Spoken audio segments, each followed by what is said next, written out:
Hey, hey, hey. Well met, ladies and gentlemen.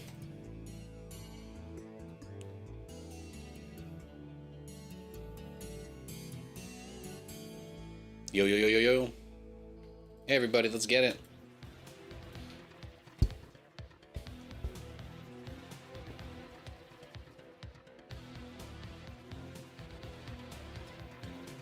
Nathan got his first tutorial for StarCraft uploaded in like 500 years, so I was pretty happy there.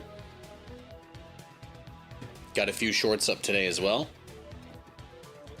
It was a good day. It's a good day.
Looks like hatch first. Definitely looks like hatch first. Yeah, we're good. Very little in the way of concern.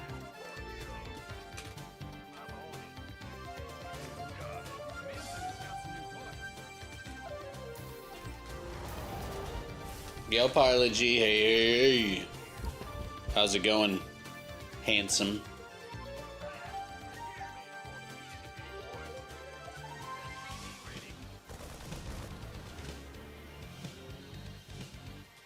Something I need to remember to do more often. When you click to send workers that are mining minerals to mine gas, I do this mistake all the time where I try to over micro them to make sure that they've dropped off their minerals. But if they have minerals in their hands and then you click on a Vespine geyser and then you click return cargo, they will return the minerals and then go mine gas. So it's something to keep in mind, but I forget to do it all the time. But it's like such a little pro tip.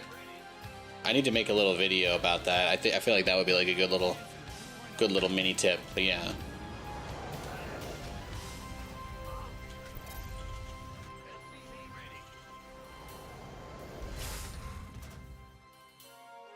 That's about where I'm at.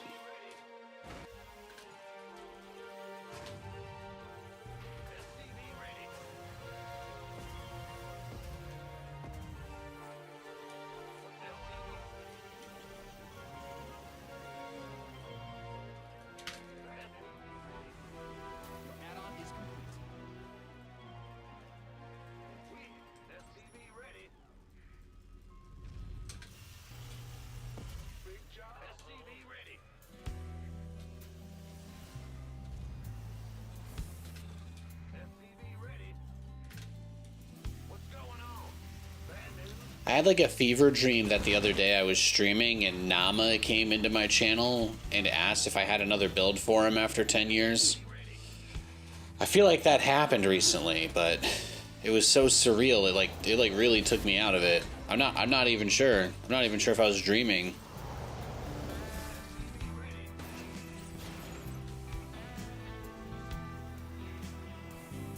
So that's my 2026. Hope yours is going well.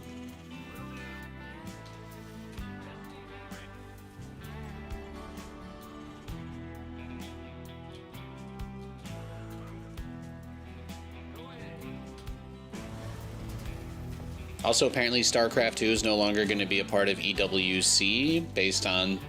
They announced the final game today, and it was not StarCraft.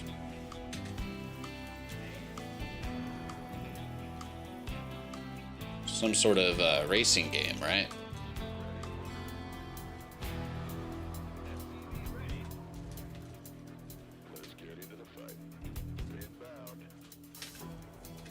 I think I actually got this build pretty tight. We'll see.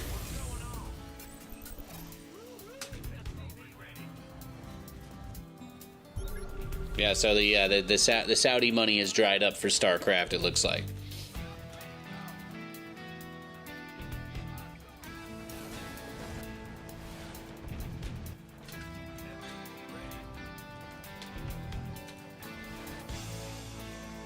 Which I guess officially marks ESL's exit from StarCraft 2 as well, right?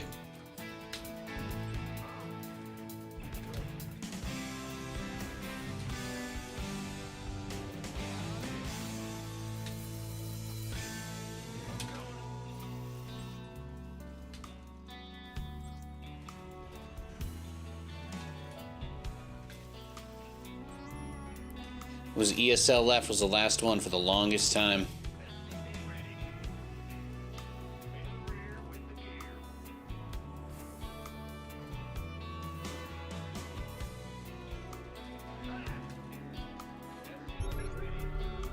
Spire in the natural. I don't think I can kill it. I don't think we can shut it down. So what we're gonna have to do is probably just like a traditional shortbread.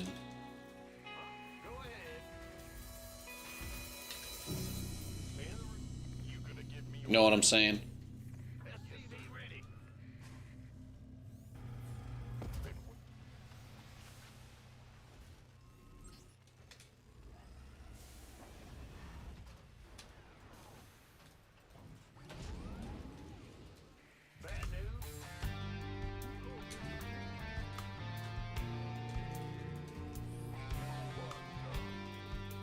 All right, let's go get it.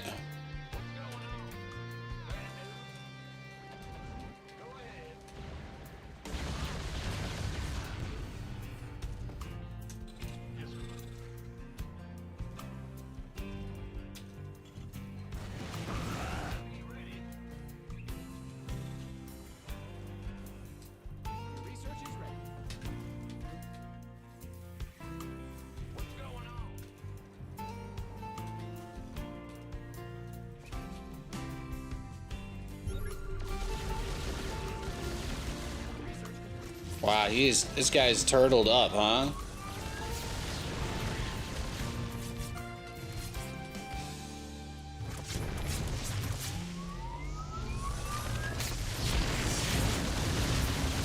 I mean, I do still have the upgrades, right? That's a big part of it.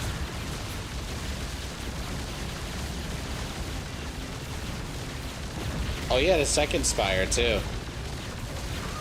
Yeah, my brother in Christ, he was ready for it here. He was waiting. He was waiting for it.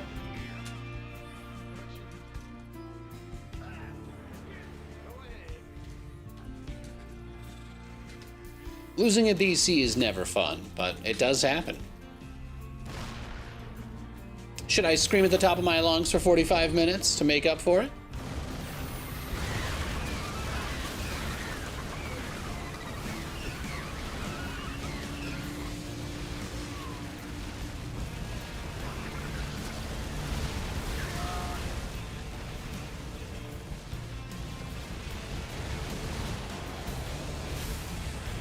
Damn.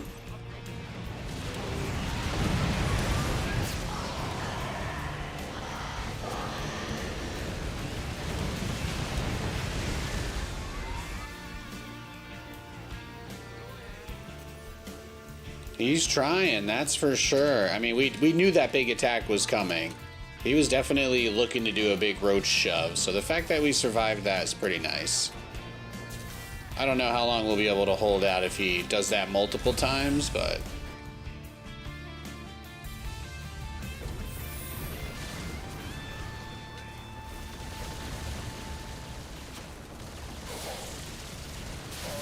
Just to be clear, my battle cruisers do have 2-2 now. So that's like a pretty big factor.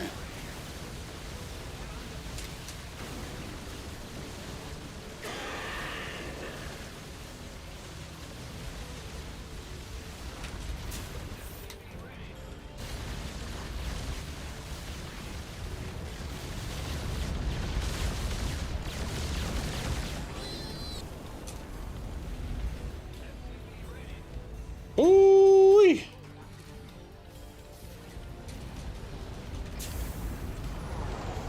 We're getting there.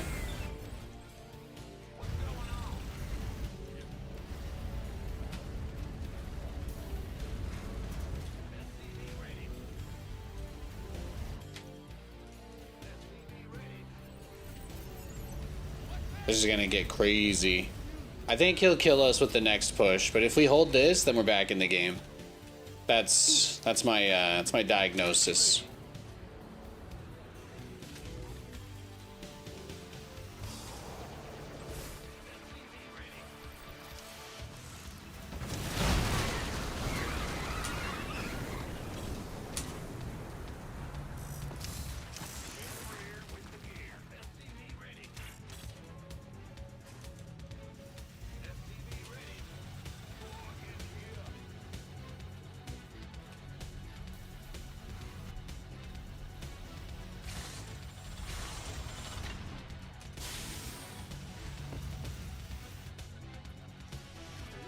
Let's see what he's got.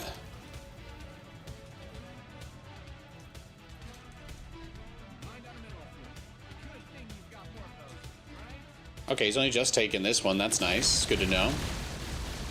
Avocados? Avocados? In this economy?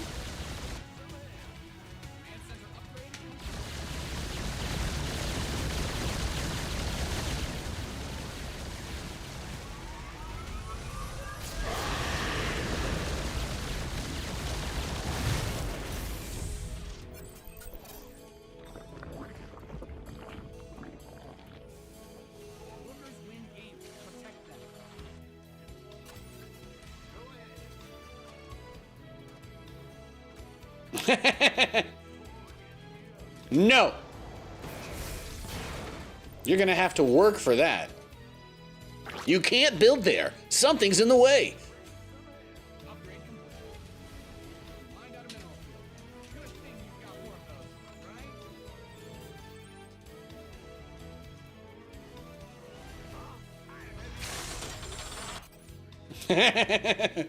Today I saw a mule kill 4 larvae. That's incredible. I'm proud of you.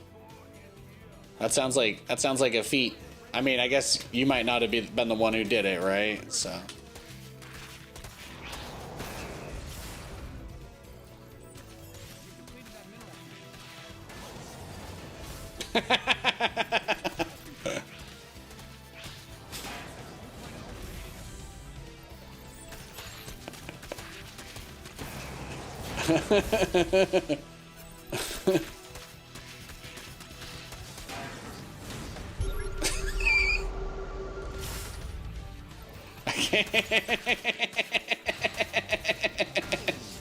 Well, I think it's time to push him. What do you guys say? Oh, he made 500 Banes. Hell yeah.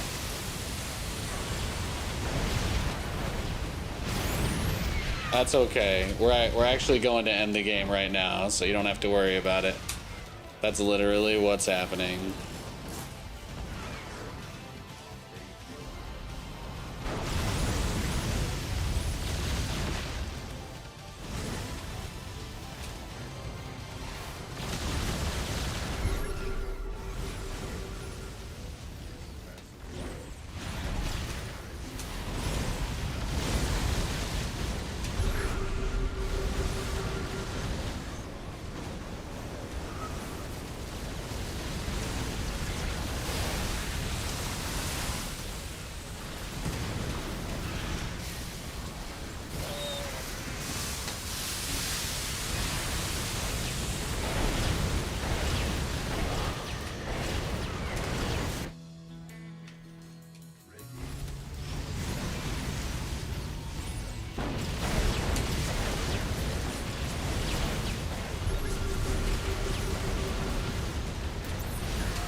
Perfect. Perfect.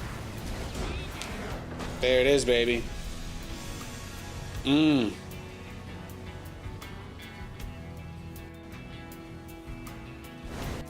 What a game.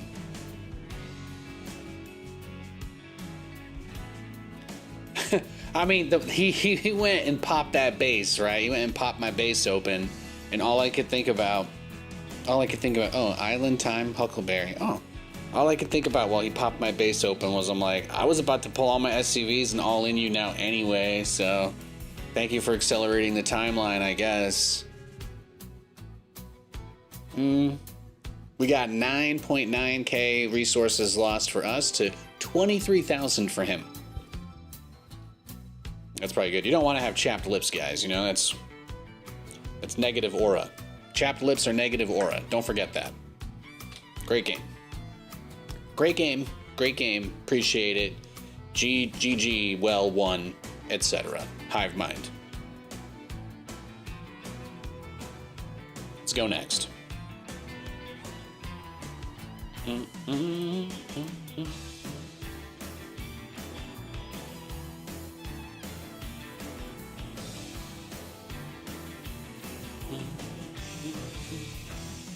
This is the first time I've seen him playing something other than just pure battle cruisers. Well, I have a lot of different builds and strategies that I use on my show, so I encourage you to check out some of my uploads, as I especially am going to be focusing on getting out tutorial content and guides about all of the different strategies that I've been using. And I actually did put up a guide today on YouTube. I put up my first StarCraft 2 guide I've made in many years. My first real, actual somewhat effort-ish one into breaking it down and going through a full game. I did the whole thing in less than 10 minutes, so it doesn't drag. You get the full beginning to end of battle cruiser rushing. Some of the thought process on dealing with some of the late game answers to the army, as well as general build overview and decision tree I put in the comments as well for some of the different scenarios that can happen. So if you're interested in some of the styles that I'm playing, and if you want to see stuff other than just the pure battle cruisers, and you tune into the stream and it's like every time I watch the stream he's always building BCs, that is something that happens. That's never going to change. But I can tell you that there's a good mix out there. So do I play Protoss sometimes?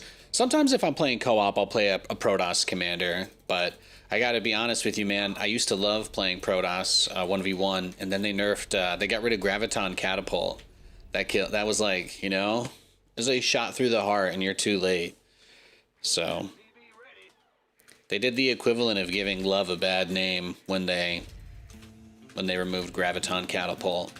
I miss carriers being able to just all the interceptors just pour out. It's a beautiful cascade of yeah. Anyway, I miss the old carrier. So I was a carrier spammer. I actually I played Protoss and Brood War. I didn't even play Terran when I was playing Brood War. All I did was build leglots and carriers. That was it. And occasionally I would do a shuttle cannon rush on, maps with cliffs behind the mineral line. Good times. Good times. I consider that a core memory for me in StarCraft.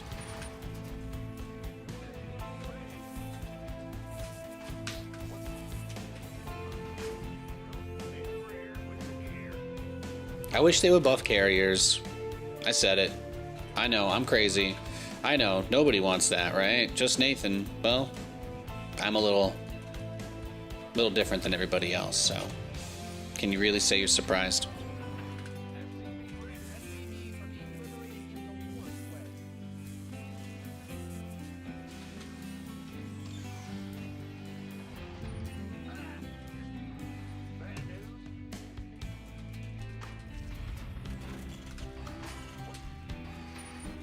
Protoss was the race you reached Grandmaster with back in the days, so you're biased. Oh, hell yeah. Well, Protoss is dope, so you got nothing. I mean, I think all three races are awesome. That's one of the reasons why I like StarCraft. I know that's considered a hot take. Like, you're supposed to pick your corner of the playground and never interact with anybody else, but, I think of myself as a Terran, a Protoss, and a Zerg player. Just context dependent. competitively, I'm a Terran player for sure. But like co-op, I kind of prefer some of the Zerg-based commanders.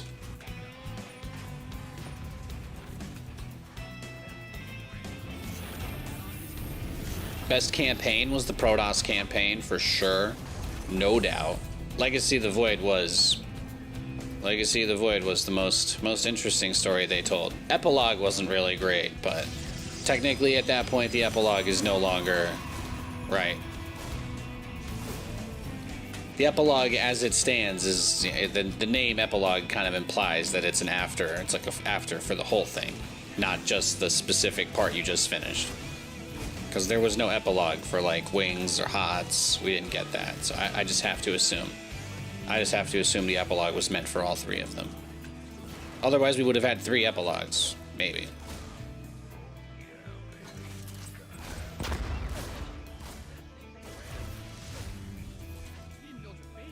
You didn't build your base just for it to get blown up, did you? I don't know. Maybe I'm committing insurance fraud. What are you going to do about it? What are you going to do? I insured that command center for 5,000 minerals. Yeah. Yeah. What are you going to do now? You're cooked.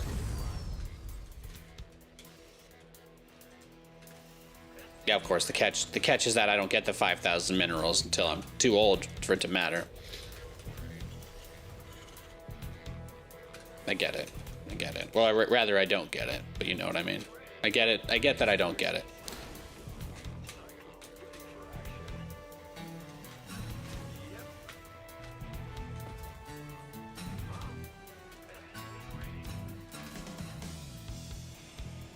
All right, this is it.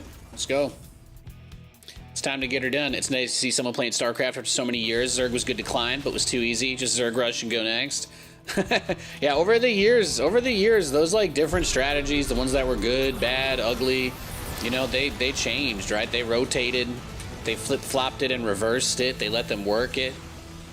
But like that was such a one of my favorite things about StarCraft, and one of the reasons why I've been playing it a little bit more recently is I've always enjoyed that aspect of the game, getting lots of updates and just being a kind of constant changing state where it's not just about your mechanical skill, but it's also about your ability to adapt to adverse situations on the fly, you know? Like, I always really like that part about the new patches and stuff, because usually there would be new builds and they'd be really strong, or they would change what you would be normally seeing every game, and that would kind of lead to a lot more interesting matchups at the pro level, led to more interesting matchups on the ladder. Yeah, this guy was 200 MMR higher than me. He's very good. But yeah, I love StarCraft, and it's been a huge part of my life. We did some early pre-spring cleaning today. We were going through our closet for some stuff. We were rearranging our closets, and I got my WCS anniversary hat, and peep that swagger. That says StarCraft 20-year anniversary, 1998 to 2018. So. There's a Zerg, Terran, and Protoss logo on the side, too, stitched in there. It's pretty sweet. This is one of my favorite hats. It's not my I do have a WCS hat. The WCS hat might be my favorite, but this one's also up there. They gave these to all of us at some big party we went to back then.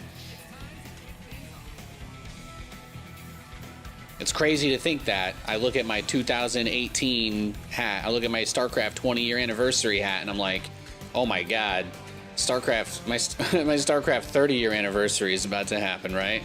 It's about to be, it's almost 2028. Forget 2018. Do you have a favorite pro player back when SC was still big? Yeah, I loved Gumiho. He always did crazy shit. I always loved how crazy of a player Gumiho was. He was always one of the most fun players to watch for me. You know, I feel like it's like almost a sign of weakness sometimes to try to copy others, to not have the confidence and understanding of the game to develop your own play style is something that I take into account a lot when I think about my favorite players in StarCraft history. And all of my favorite players have one thing in common, and it's that at some point or another they were a trendsetter. They were someone pushing the envelope. They were showing people new ways to play the game, They were inspiring me when I watched and made me think about the things that I would want to do in the game. You know, some guys, I love Bomber, right? Bomber's maybe an example of a player I love, but I could never have called Bomber my favorite Terran player because he didn't really do that much interesting. You know, his most unique play he ever did, which was pretty cool, but I mean, it was like really just one I can think of, was like he was the first Terran player to use Seeker Missile on a medevac with the boost when they added it in Heart of the Swarm, and then fly his army over the enemy. Like that was Bomber, right? And he definitely was one of the best players, but he wasn't a guy that was regularly, you know, we knew Bomber for his macro, right? The same way that Pult didn't come up with too many interesting builds. Usually, like, he had a few, he had more than Bomber, but like Pult was mostly known for being very good at executing regular strategies and just being an absolute menace to deal with, like, harassment wise, right? Like that was always his thing. But Pult wasn't the guy that was like, yeah, he's got a million different builds. That's not him. Pult was going to just split his Marines really well and snipe 3 of your bases at the same time.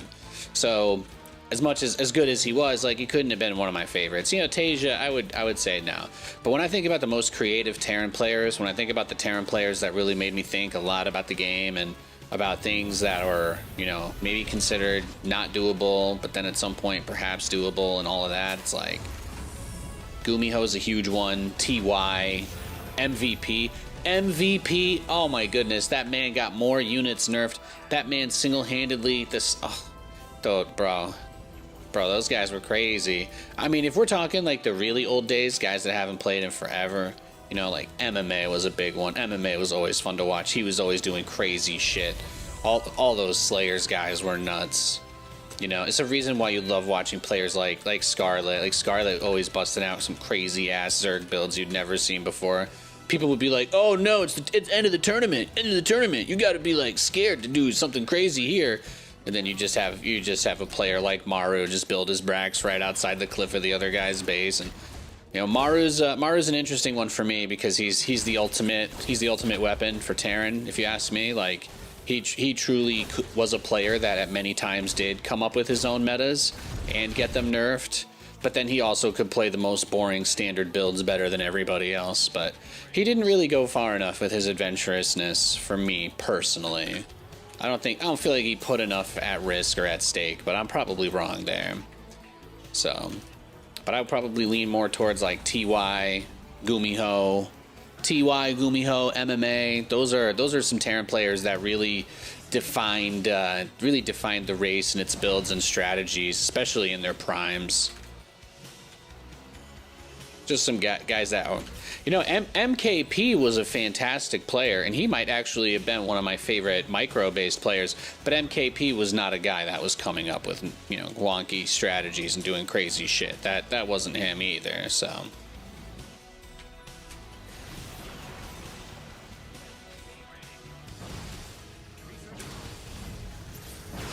Yeah, he's Russian Blink, which is a very, very good counter to my build, so there's not too much I can do here.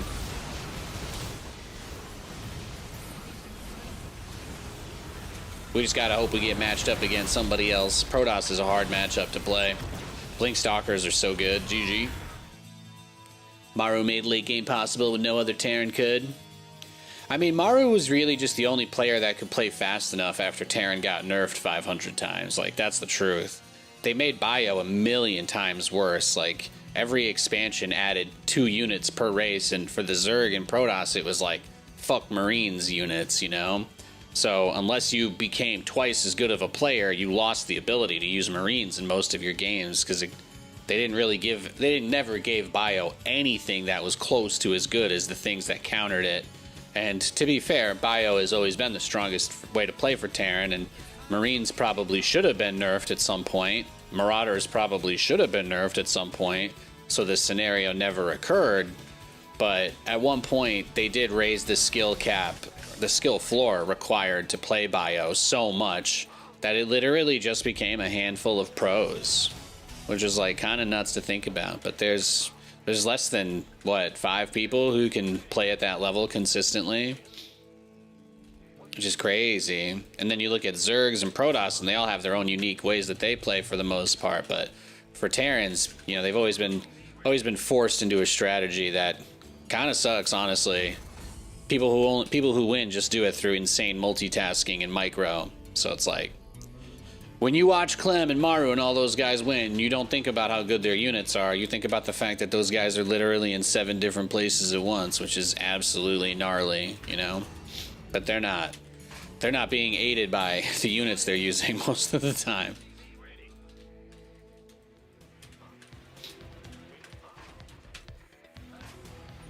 Playing the 3M threat? Hell yeah, man. Wings of Liberty days.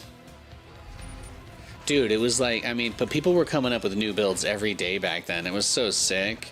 And then, like, I think it was Huck or MC invented the 4-gate, and it was over. It was like, that was it. Wings of Liberty, Protoss, as soon as that build was created, it was done. Like, the game had been figured out for that.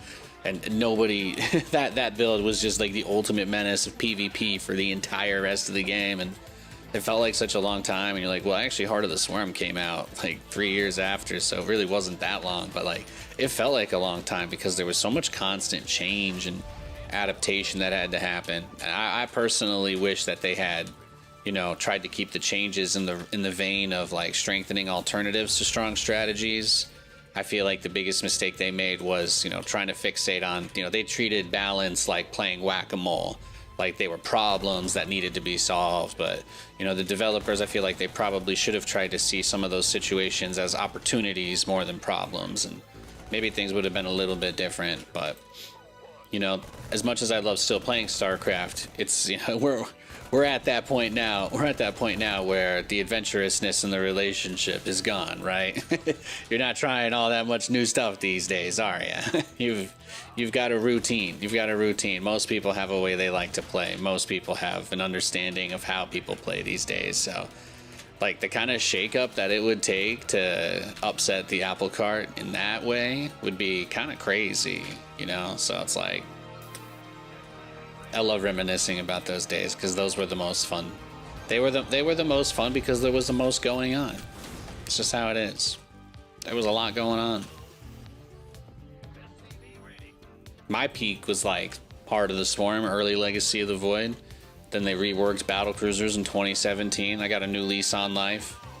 And then in 2019, they nerfed the shit out of battlecruisers, and that was, you know, that was the beginning of a long, difficult period in my life. They still haven't, the battlecruiser has not been patched since 2019, guys. It's been 7 years. It's been 7 years. So yeah, crazy thought, huh? It's literally been 7 years since the battlecruiser got nerfed, and it hasn't been touched. The unit literally has not been touched at all since that happened. So it's heartbreaking. If I could get a crew together to go to whatever jail the battlecruiser is locked up in and we go bust them out, I would do it, guys. I would do it. Okay? I'll stand outside wearing the frog suit, getting their attention.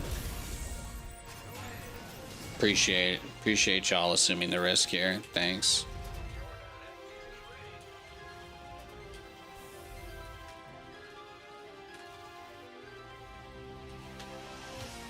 MC, oh dude, he was so good. What BC changes are you thinking? Honestly, I don't know. I've never liked the teleport. I have like a lot of mastery with the teleport. I'm good with it, but I never really liked it conceptually because I feel like it always limited how good the unit itself could actually be. Like, I would love if the biggest weakness of the battlecruiser was the fact that making a big army of them was accepting that, like, the game has to become a base trade because they're too slow. You know, like that kind of a thing. Like, if someone's going to try and use a few of them, but I get that it encourages turtle. The way that they exist right now is specifically designed to make games more active by making them only good in hit and run situations and not really great as full armies. So I don't really know how you answer that. You have to make people feel like it's possible to move them out of their base. Me and Pig, we're part of the Terran conglomerate. But we have secret meetings where we drink blood and talk about how we need to get battlecruisers changed so that Yamato is AoE. So, you know, I will say, if they made Yamato AoE, Pig and I have gone back and forth on this over the years, but I feel like I'm ready to give in to him. I feel like we probably won't get any other alternatives, so I'm just gonna say I would love I would love if they replaced Battlecruiser Teleport with AoE Yamato. I think that would be dope. I would take that. But that's Pig's suggestion. I think he has the best idea.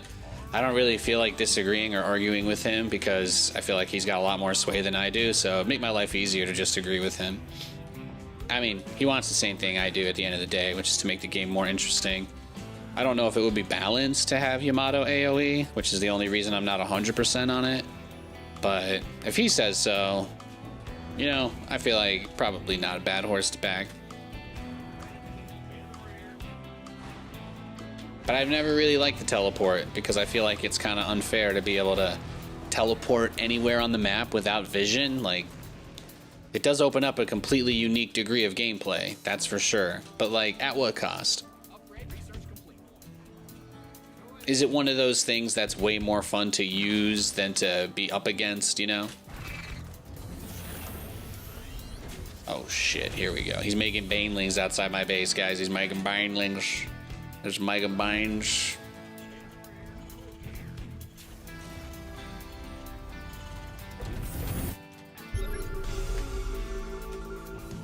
Here we go.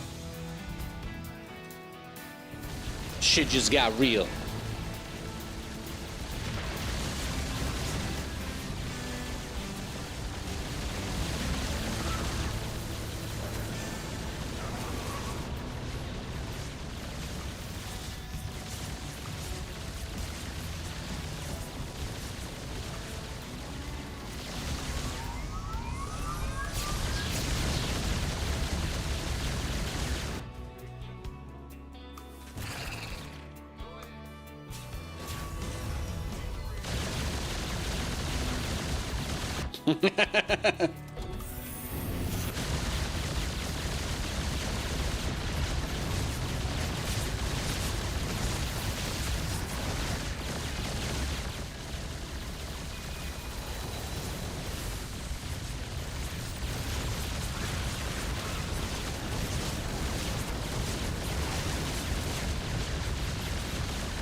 Yeah, I guess we just go the next way, right?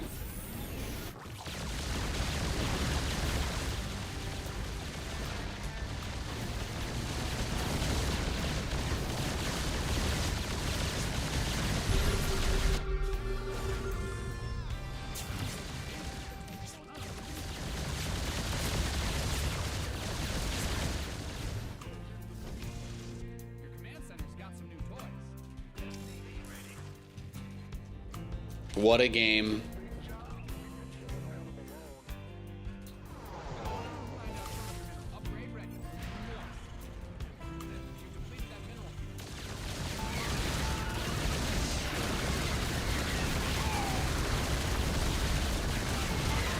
What do you guys think? Nah, I don't want to lose it. Oh, he had the Banes ready there too. No thanks. Why risk it, right?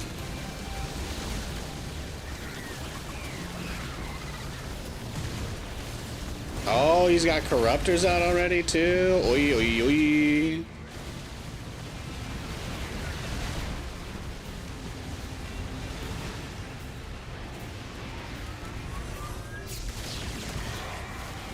Wow, he's crazy. He actually is going to try and kill us here.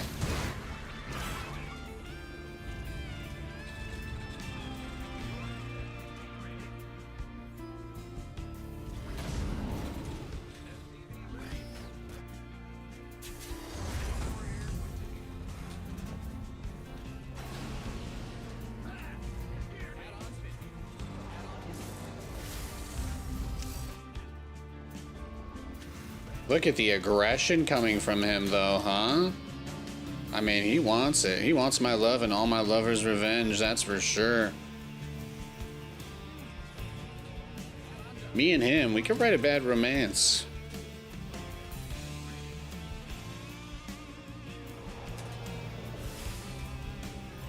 Alright, let's see what's out there.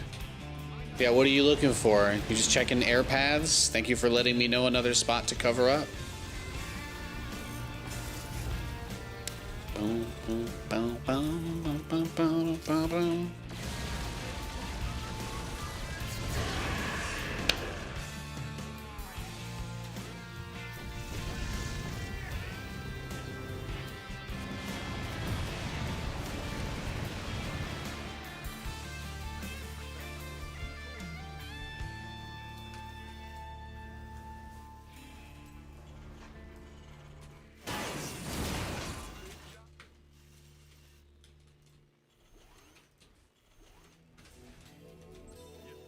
And I have blue flame on the way, so I think we're good there.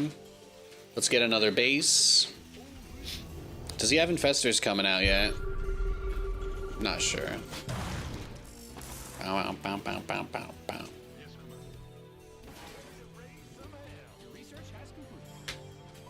You're gonna hit me with that noise. Man, he actually just keeps catching my stuff too. He might have the stream up the way he's moving. Homie's moving like he's got the stream up, boys. We better be careful. We better be careful. It is like 2 a.m. in Europe, so there's not really many people on. Be pretty easy. Be pretty easy to do that. Just gotta let him throw away as much as he feels like. We got a lot of damage done earlier, though, so that's nice. But he's just gonna send. I think he's gonna keep sending those corruptors straight to my units every time.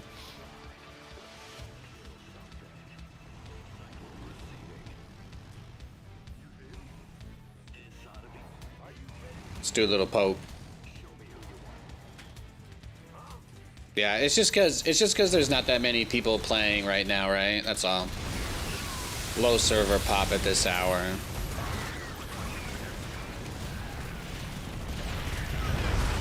Yeah, he's literally jumping on everything the moment I move it out. Did I finally like show up and he doesn't have 5 things waiting here? Okay, good. Good. I appreciate that.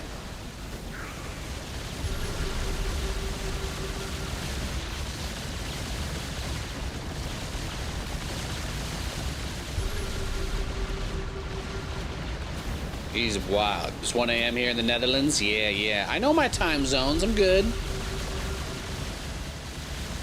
Nathan's down with the time zones.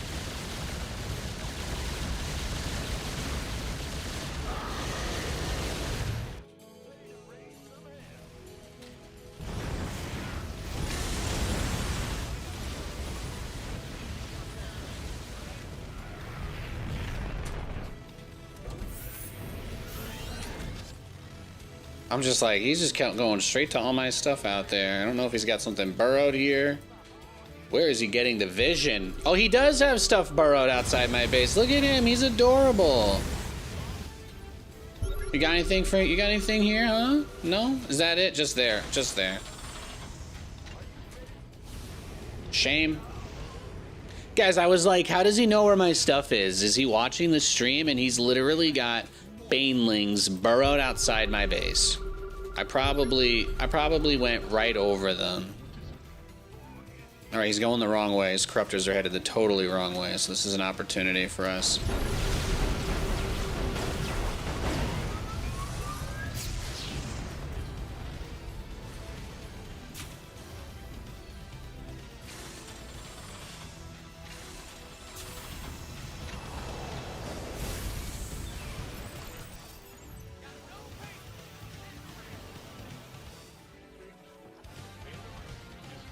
He is sharking.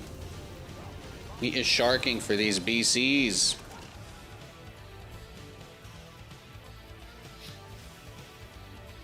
No, he's got me shook.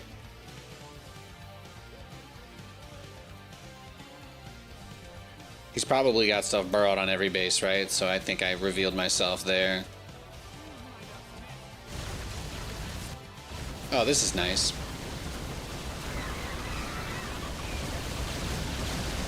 Is that his face next to the hatchery? Am I playing a 12-year-old?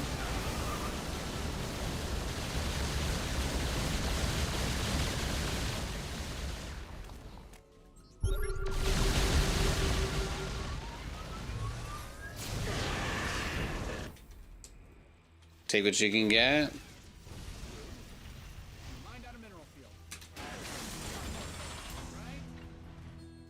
I think this is it, boys. Think we're there.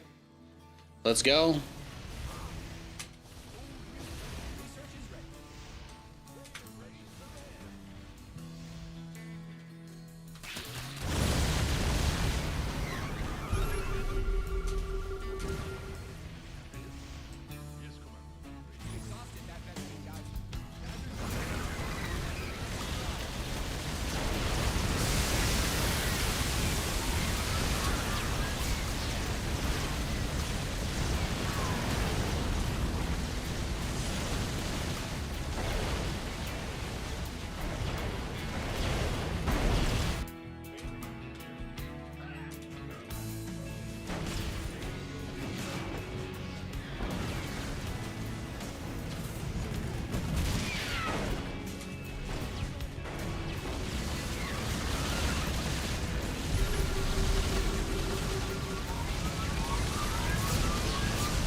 Got him.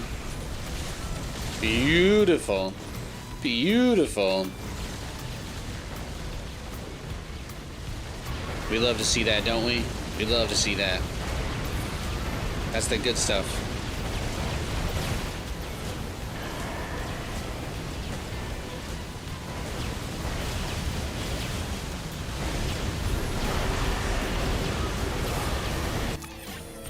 All right, let's see. Resources lost. 12.1 to 24.9. It was an old-fashioned whooping. Support Zerglings without a hive today. Oh! All right, let's take a look. Did he have any other burrowed stuff? No, just the one Baneling pod. Yeah, he did have burrowed lings everywhere. He didn't have one on this base. I was curious if I flew over one there. He did not have one there. Ooh, what a game. What a game. Great match. You guys want to see the graphs? Do graphs release dopamine for the viewers?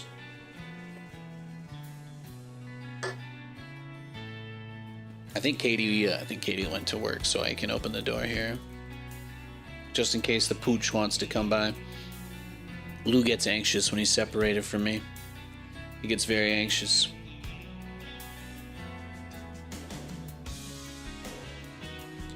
What the hell? That's pretty nice, actually. I'm pretty excited about that, if I'm being honest. Pretty excited about that.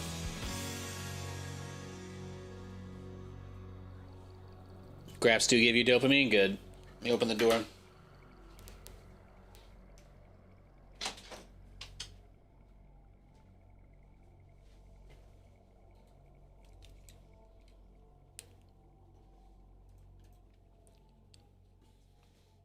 I've still been trying to mentally process getting put into Grandmaster on Korea. That was pretty dope. Watching you play makes me want to get back in, at least for a little bit. Are the campaigns all free now? I never bought Legacy and I would like to try it out, but I don't feel like wasting money. I'm going to reread your question because, yeah, what a great question. Yeah, actually, you know what? No, I'm just going to answer it. Dude, what a thoughtful question. What I'll say, first of all, is I believe Wings of Liberty is free completely. So you can play the entirety of Wings of Liberty without paying anything. You can play co-op. You can play any of the co-op missions without paying. The co-op commanders, there's 3 that are completely free. So if you want to try co-op, you can level up 3 commanders completely, I'm pretty sure. There might even be more than 3 that are free these days. I really don't know. But there's a lot. There's actually a pretty tremendous amount of the game that you can play for free. The only things you have to pay for are the skins, voice packs. You can't get my voice pack anymore. My contract with those guys was over. But what else? I think some of Heart of the Swarm and Legacy of the Void you have to pay for. I think the epilogue and the prologue for Legacy of the Void might be free. And I think it's like the first 5 missions of Heart of the Swarm. It's something like that. So if you have never played StarCraft, or if it's been a long time and you lost your account, you lost it to your ex-girlfriend that you broke up with 10 years ago, because that's how long this game has been out. She took your Battle.net account. I totally get it. Yeah, you can hop in and play Wings of Liberty completely. You can play through the entire Terran campaign for free. And since I'm a Terran player and you're watching a guy play Terran, it just kind of feels like it's important for me to say that. So the Terran campaign's totally free. You can just download the game and play that whenever you want. Do you want to play 1v1s against other people? That's free. You can download and play whenever you want. Do you want to play 2v2s, 3v3s, 4v4s? That's free. You can download and play whenever you want. Do you want to play Nexus Wars, or like a custom game where it's like mass all units, or you've got like auto wave battlers? That's all free. You can just download and play any of those. Costs nothing. Do you want to play co-op with your friend and play like the 2 versus AI? That's free. Do you want to just play AI by yourself? That's free. Do you want to play the entire Legacy of the Void and Heart of the Swarm campaigns? I think some of those. I think like the second half of Heart of the Swarm is paywalled, and I think there's like 5 free missions for Heart of the Swarm and Legacy. So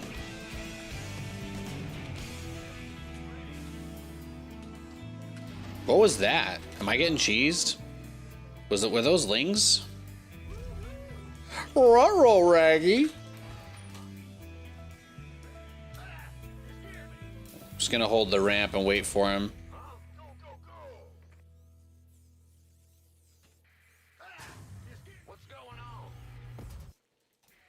No, okay. For some reason I thought it was lings on the mini-map and I started to panic. Congrats on your promotion to Granddaddy. Thank you, thank you. Getting Grandmaster on Korea, even if it took me until, you know, 17 years after the game came out. I'm allowed to be proud of myself, so thank you, I appreciate that. I don't know if it means anything, but people still act like MMR is a big deal, so I think I'm allowed to enjoy myself. I tried to say MMR doesn't matter, and everyone called me an idiot. So, I think now if I just take the opposite position, they'll all suddenly agree with me because I'm agreeing with them, right, guys? People don't change their mind when people they don't like suddenly agree with them, do they? Anyway, very exciting times.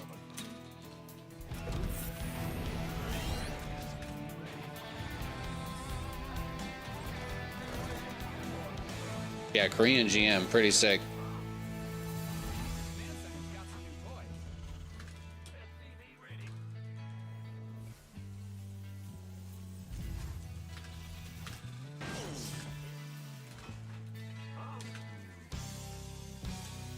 Yeah, I think I'm like the Walter White of battle cruisers. I was even on StarCraft Most Wanted, right? I mean, we really hit it all there. Do you think Korean GM is more respectable than NA? Well, how do we define respectable? I mean, does my definition of respectable line up with yours? I feel like that's a dangerous game to play. It's a dangerous question to ask. Both servers have virtually no pros who play on them, which is the #1 reason why the bottom fell out on the MMR. So I'd put them pretty close to each other. I would say that I run into more people on NA, but only if I play like without streaming. But if I play on NA, like if I play on the NA server, I play the same 3 people if I'm streaming. Like I get sniped like crazy there. And I don't think I get sniped on Europe, but either I guess, how about this way? Either I get sniped every time I play on NA, or literally nobody plays on that server to the point where it's about as bad as Korea. So that's what I would say. But I will say in NA's defense, if I ladder and I'm not streaming, I usually play people I never play on stream. Like almost every game is someone I've never seen before. But if I try to play Korea server off stream, there's nobody on. So. But the people I play on NA, purely depends on if I'm live or not. But on Korea, there's never anybody. So there's probably more people playing NA than Korea. I just don't know that I would really put one over the other that much. Both servers probably have a similar amount of people trying really hard at the game. The only difference is that the Korean server, you don't have 7 different servers for, so the ping on the Korean server is more consistent. Half-assed griefing, yeah, exactly. You gotta remember, they really want to win too, so forcing them to play with the latency is something they don't really want to do, right? It's important for the environment to be perfect for them. They can't risk losing.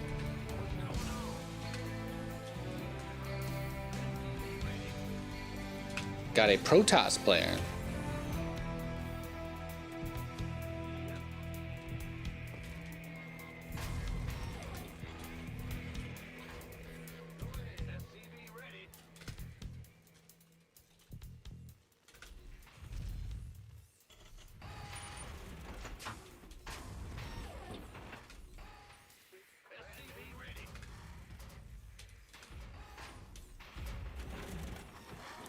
Is the next goal European GM?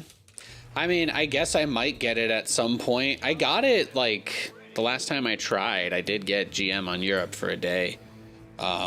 Korea was the only one I hadn't gotten yet, so do I think I'll get it? I will say this. I don't know how long it would take, But I will say this right now, and just to be clear, right now I'm not Grandmaster on NA because you need to play 30 games a week, and I haven't played any games on NA in 2 weeks. So, you know, if that's what you're trying to say, that I should be like trying to maintain all 3 servers, that's insane. So I would never want to do that anyway. That sounds very boring. But I might just get it on accident just playing on Europe, you know? Like I might just get it on accident like I did on Korea. Because I got promoted and I didn't even know. I just booted up. I just switched to play on Korea one day, like 5 days ago. I was just like, guys, we're gonna play on Korea, and then it promoted me. So I assume if it happens, it'll just be like that.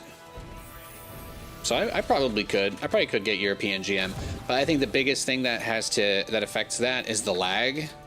I think the latency is a really big part. So that's the hardest thing about playing on Europe. I actually have better ping to Korea than I do Europe. That's why I'm not surprised I got GM on Korea. But Europe, I have a much worse ping than I do to NA or Korea. So, but I was gonna say it actually does feel a little bit better lately. Like today and yesterday were both pretty good days. I could feel yesterday was the first day where I could almost not feel the lag on Europe because I'm just getting muscle memory, you know.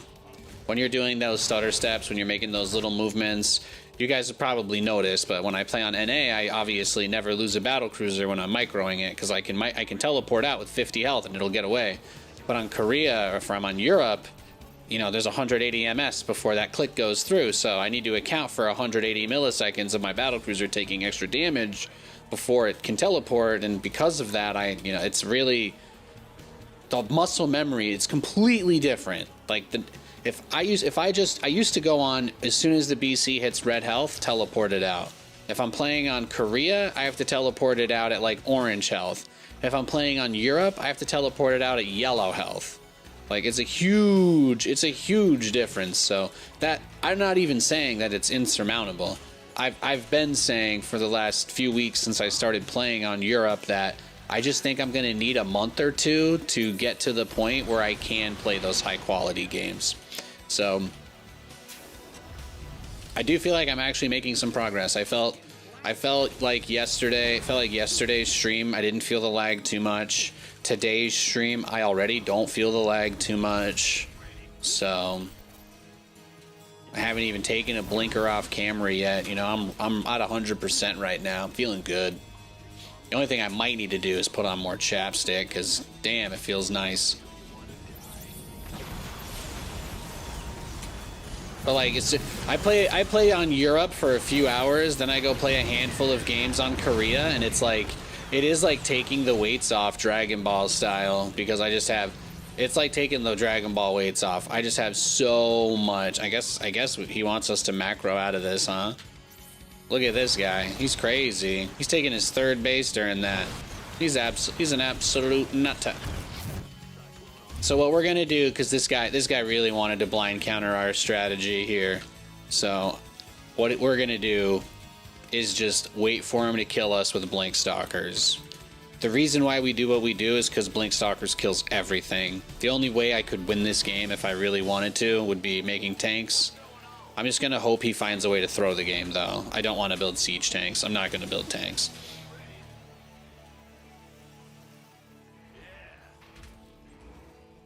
And we'll start our... actually, we should just get the third command center as soon as possible, or there's no point in it, right? Boom, boom. Well, we'll see if he just walks up this ramp with like 7 stalkers and lets us pop them all. But he kind of rushed to the counter to our build pretty fast, so... it's not a good situation for us.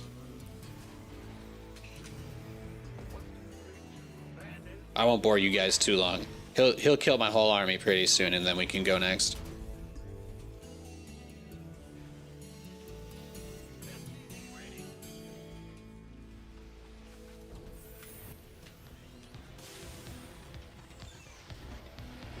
And I can get more factories.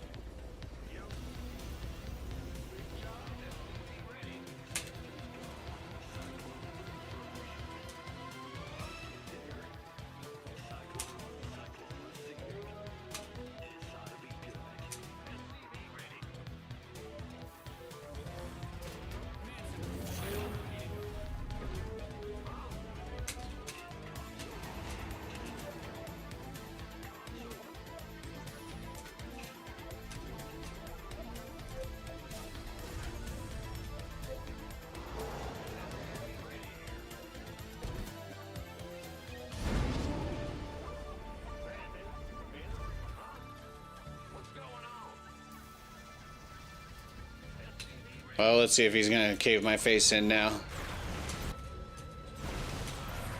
Yep, there it is.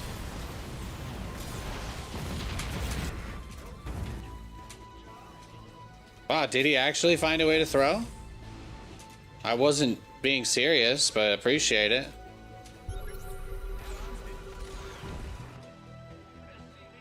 Take it, we'll take it.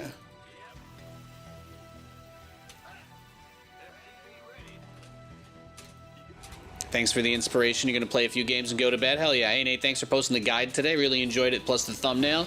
You're very welcome. Thank you for watching. Thank you for commenting on the video, Seven. I appreciate that. I posted my first guide video in many years on YouTube today. I made a guide going over my double battlecruiser Strategino. Alright, the sweet release of death. Let's go next. Yeah, TVP is just super tough, because if they just go mass stalkers like that, it is absolute nightmare to deal with.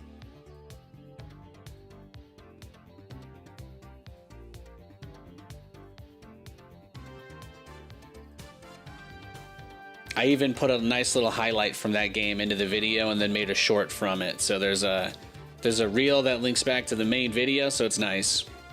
YouTube only likes to give me your videos when you're live. Yeah, I've had to make some changes because of the algorithm. All right, we got a rematch, so it's the same guy. I'm just gonna guess he's doing the same thing. So we're just gonna do the same thing. But I'll tap out faster this game. We'll play the 3 in a row rule. If we play against him one more time after this, we'll just switch to Korea. Everybody might actually be off Europe right now, so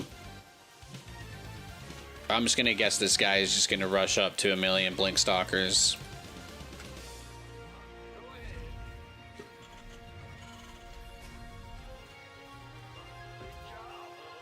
But yeah, I've been making some changes to the way that the content gets published now. So part of what I learned or was looking into my analytics on, and having the live streams on YouTube stay listed publicly after they're done turns them into, like, they basically are seen by YouTube as 4-hour short format videos.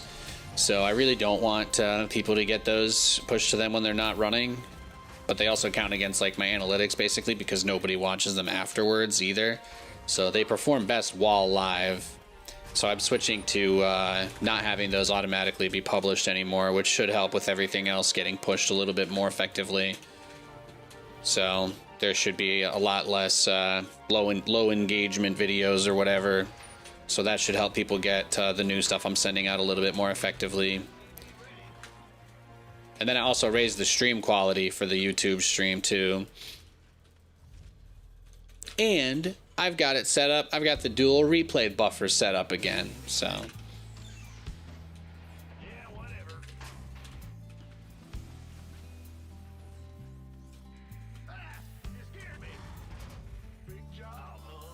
but YouTube does a great job of promoting it while it's live, especially because people like it and engage with it. If you're watching on Shorts right now, double tap the screen. Throw a brother some love, all right? I went to public school and ate free lunch, all right? You don't have to feel bad supporting me. I appreciate you. All right, thanks for watching my stuff. Just another dude trying to make it.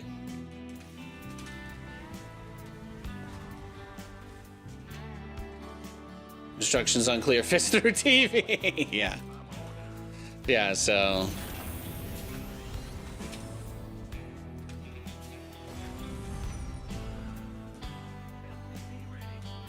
pretty much all the research and analysis I was doing on my content strategy was basically like, stop publishing 4-hour-long videos and cut more edited stuff out. So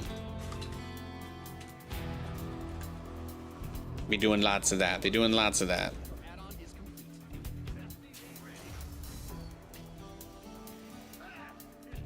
Yo, Steady B, thank you for the super sticker. Aye, thank you, man. I don't even think I have alerts set up for that one. I don't know if I've seen. Thank you so much, dude. I appreciate that. God bless you.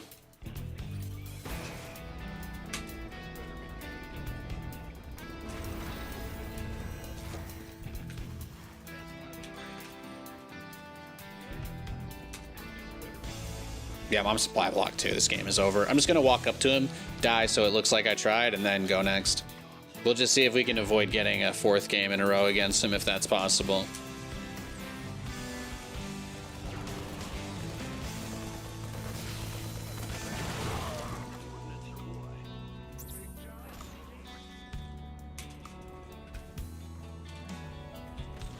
Oh no, guys, I'm micring my Cyclone, but I only have one for some reason. I don't know why.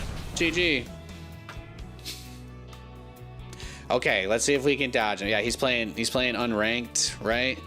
So he's not only, his unranked MMR is 100 higher than us. So this is probably just some guy trolling us, right? It says he's been playing a decent amount of games tonight.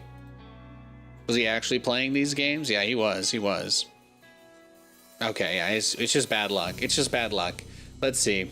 Let's see if we can wait for him to queue a match. Especially if he's playing unranked. That's like, it basically means that he's like smurfing against us, because his actual MMR is probably closer to like 4.7, 4.8 based on how he plays. So he's playing like 500 MMR below his actual skill level. Probably just to beat up on us, so we'll just give him a minute. And if he doesn't queue for a game by 4:30, it's 4:26 right now. I'd really like to play more Europe games. I'm just going to very selfishly admit that Europe is the best place to ladder. So I'm going to give myself 4 minutes for this guy to queue for a game, and then I'll search. But if he's just going to sit here and stare at us the whole time, then we'll switch to the Korean server in a few minutes. So appreciate it. Thanks for hanging, guys. All right, he's in a game, so we're good. There you go. Problem solved. I don't really want to play against people that are way better than me, you know, using unranked to hit me. So thanks for understanding. Thanks for understanding.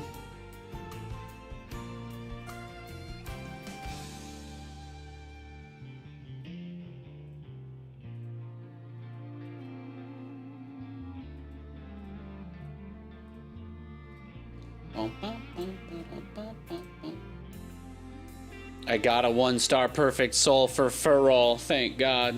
Oh, look at that. We got another Protoss. Let's do it.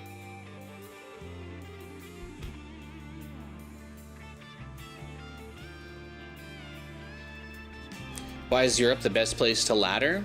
Well, Europe has the most players. You have to understand that as far as countries where PC games are popular, Europe is like probably the best place as far as like having, you know, they've got an actual society thing going on over there where people can pursue their dreams and passions without the risk of like insta-death if they fail. So in America, people only do stuff for money because otherwise you die a horrible, painful death alone.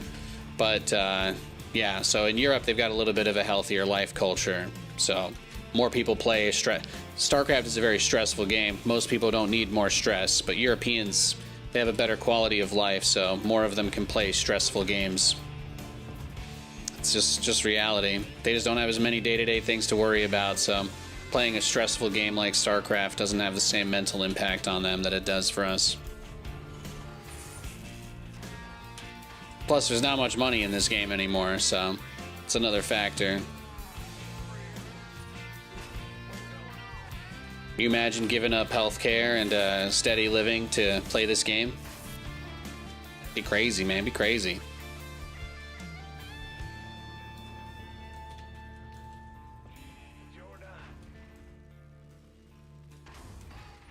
That was the realest shit you've ever heard?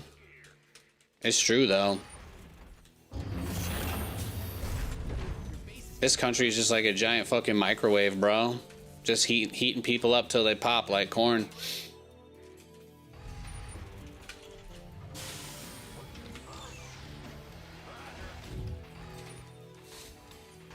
Yo, Bite, what's up, what's up?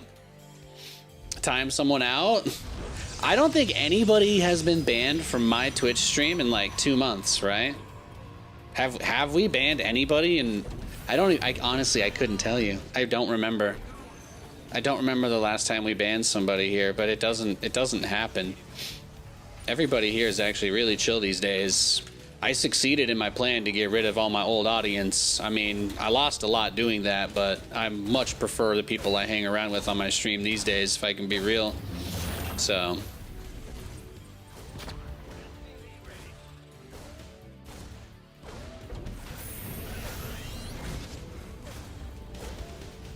Do you have any idea how long it took me to get rid of the viewers that came here just for me to validate their hatred of other StarCraft players? Oh my god, years. Years.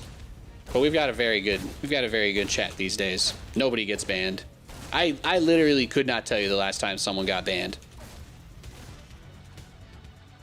I mean, I literally could if I went to check the logs, because even if it was 3 weeks ago, it would be in there, or 3 months, but I'm not going to.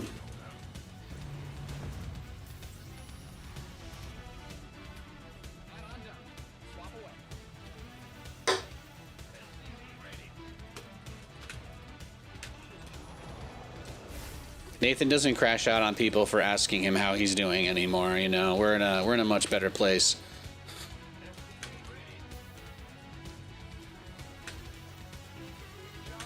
There were like 50 ducks at the pond this morning too. Katie and I went for a walk. It was so nice. There's so many geese too. We got so many mallards and Canadian geese. It's like the highlight every day is going and checking on them. Everything was frosted over this morning, so we still haven't had snow, just to be clear. We still haven't had any snow in Bellingham, but everything was frosted over, so Katie had to, we had to run the engine for a few minutes to go get groceries today because it was all closed up. Any mallards? Lots of mallards. I'm telling you, there's at least 50 plus birds on the water at this pond by us anytime we go over there. It is majestic as all fuck, man. Like, it's really nice. So yeah, there's tons of mallards, and Canadian geese are the big ones we've seen there. There's some diving ducks as well. I think they're called kingfishers. We have some kingfishers as well, if you've heard of those, but yeah, it's mostly mallards and Canadian geese this time of year. Damn, look at him go. There you go. Well, just rushing Blink, that's usually enough. Let's do next. We'll see. We'll try to avoid getting a rematch against this guy because he's just going to do the Blink rush, right? So let's double check. Let's make sure we're not the only person he's played. Now, he's played like 15 games in a row. That's awesome. He'll queue for another. I was going to say, I think it's just queuing immediately that gets us the rematch, but I feel like there's still probably more people playing on Europe right now than there are Korea or NA. So that's why I'm hanging in there. I appreciate your patience. Yeah, you got so many mallards out here. Hey, you know what? Let me see it. I'm just going to take this opportunity while I wait for this guy. I don't want to play TVP all night, guys. I'm not going to do it. So let me show you a photo. I meant to take one more recently. Now, mallards, I think the males are green. I think the mallard males are green, and then the females are brown, right? Like, either that or there's two types of ducks, but they pair. They're all in pairs. So I see like 40 of them just split off into green, brown, green, brown, green, brown. They're just all over. They're adorable. I gotta show you. Any chance to show, chat. I was probably like 10 feet from these guys. I was probably like 10 feet from these guys the other day. They're like, yeah, you see them bad boys? There's a ton of them. But yeah, this was a little more zoomed out there. This is like really close by. So it's just like a little wooden fence, a little ramp down towards it. But, yeah, there's a ton of them. There's a ton of them there.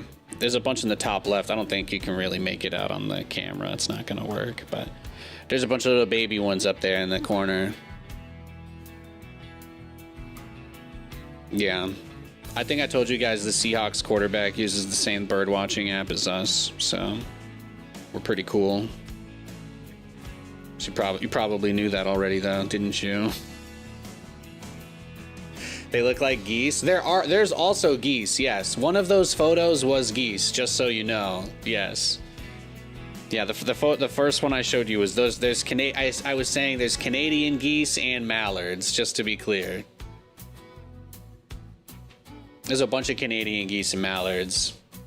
Yeah, the guy that just The guy that just rushed the Blinky Boys against us, he's still not in another game, so I'm gonna assume that he's still searching for a match. And it is well past 4:30, so I'm just gonna jump over to the Korean server. We'll see what's going on over there.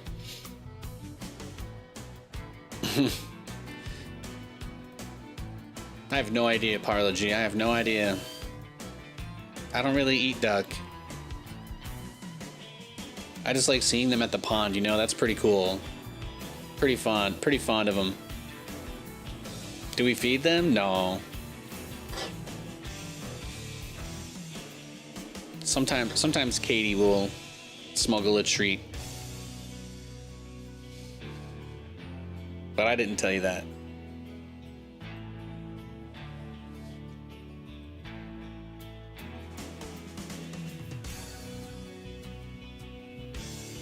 All right, we got a Grandmaster Terrence. We're playing Korean server. If you guys didn't know, I'm Korean GM now. We're playing against another Grandmaster this game, so let's do it.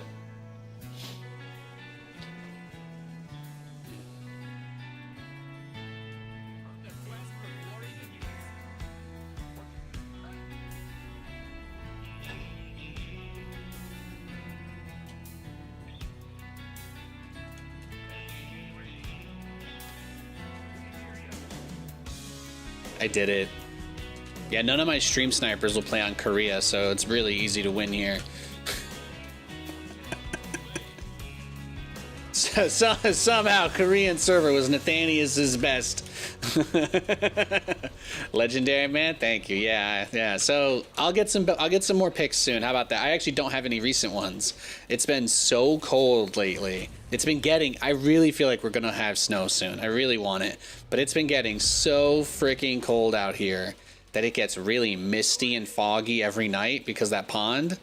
And the humidity is very high. If you guys didn't know, Northwest Washington is literally tropical rainstorm climate. It just happens to be somewhere that's not that hot.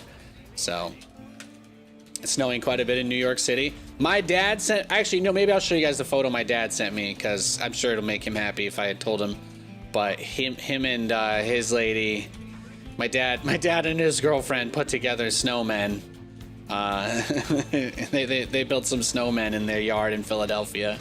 He sent me some photos. They're pretty big. They got a lot of snow over in Philly. They got a lot of snow over there. I'm just texting my dad every week. I'm like, we still got no snow. We got no snow, but Katie's car will be completely frozen shut in the morning, and there'll be frost on everything, and there will be ice on the sidewalks, but no snow. Your friend in Northeast PA got slammed. Yeah, that's where I went to school. My little brother lives up there, so we've been checking in. Thankfully, I know my little brother is okay because even though he doesn't communicate very much with me, and by little I mean he's like 30, but I see him playing TFT every night when I get on League, so I think he's all right. Unless he's been body snatched and they're playing at TFT on his account, I think my brother's okay.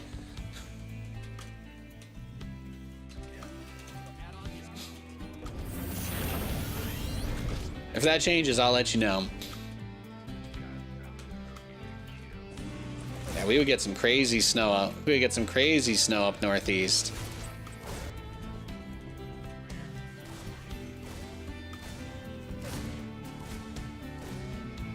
Now, where do you think, pray tell, his starport is, huh, guys? Huh?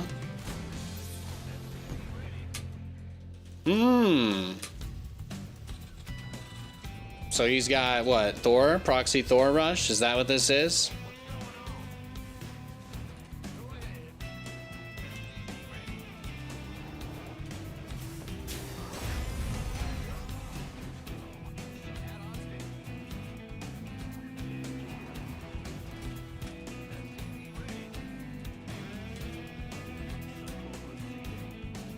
Where's the starport?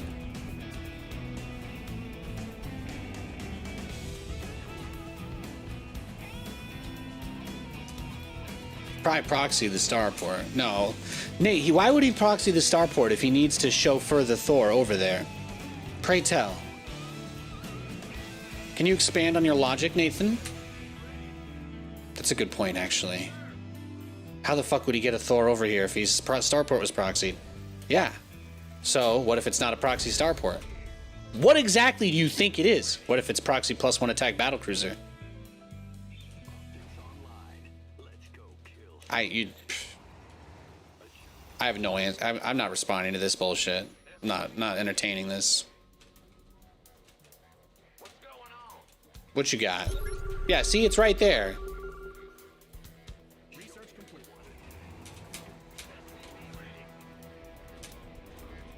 Just go push him.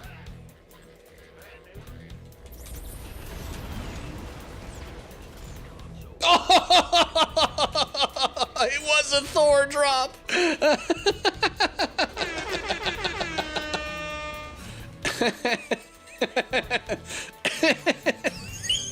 Sorry.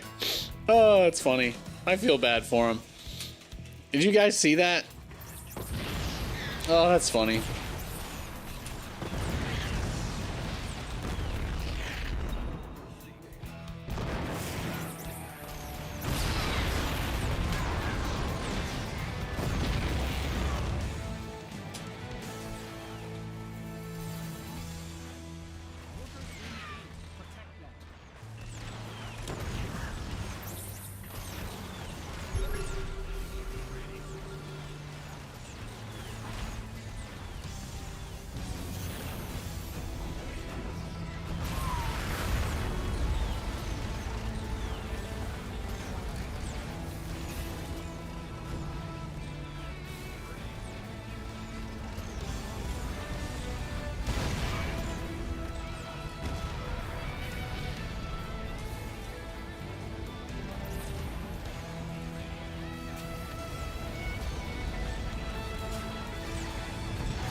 Nice.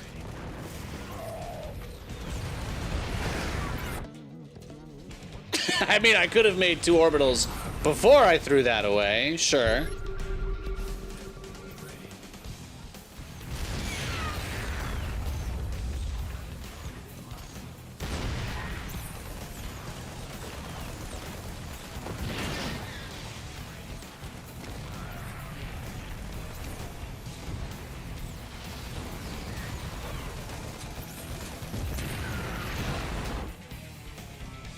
What a fun game. I don't really think I deserve to win this one after the bullshit I've done, but I think probably had a little too much fun. But it's also still pretty winnable for some reason. Probably because I did do a lot of damage. He did try to proxy. He did actually no, he didn't proxy, Nate. It wasn't proxy. That's the whole point. He just did a regular ass Thor drop. He just rushed a regular Thor drop. That's what happened. As unbelievable as it sounds, that is, quite simply put, the series of events that transpired.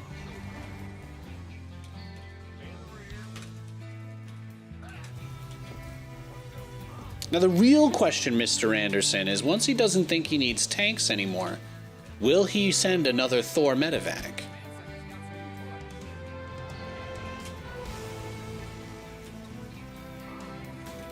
Ducks can fly, which makes it harder to farm.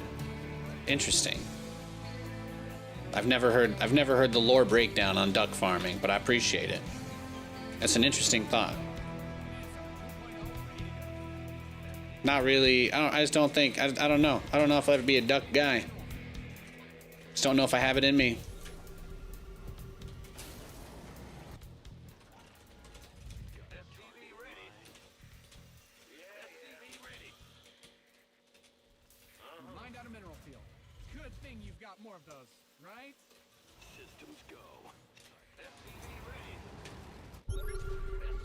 Oh my goodness, he's probably already got that third base up, huh, Dunny? He's crazy.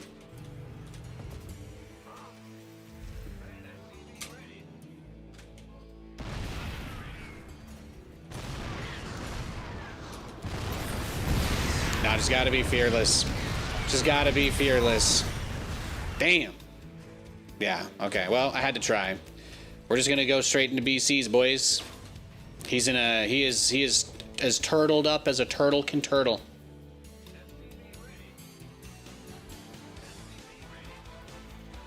I don't really want to play a 45-minute game if I'm being honest, so that's why I threw all my shit away.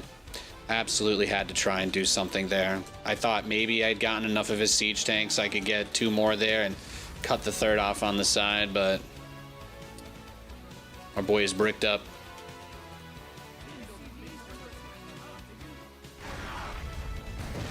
Yeah, see, this is what we're dealing with. He's just going straight for it.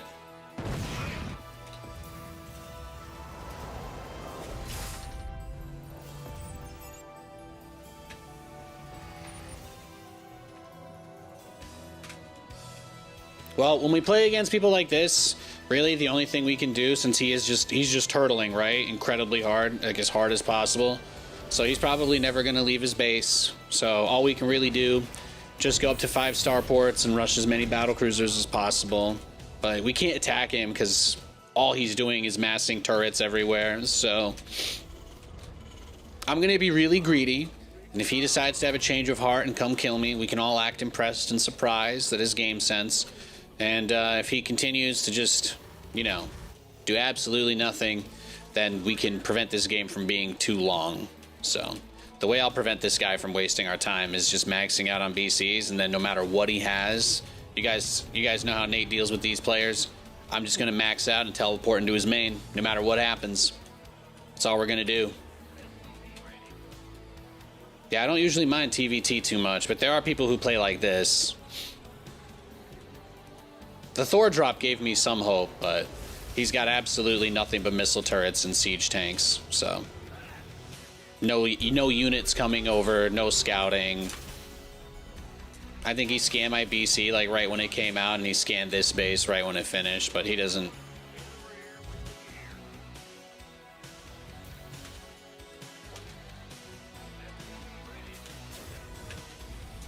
So all we can do is just try to get an insurmountable number of BCs as fast as possible.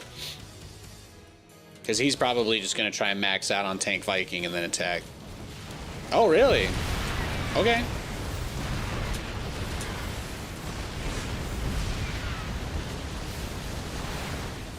I like that.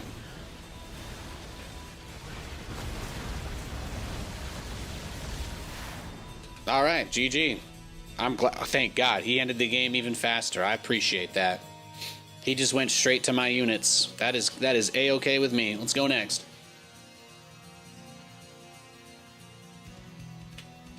I did clip the Thor snipe though, so we did get a highlight from that game we can use, which is nice.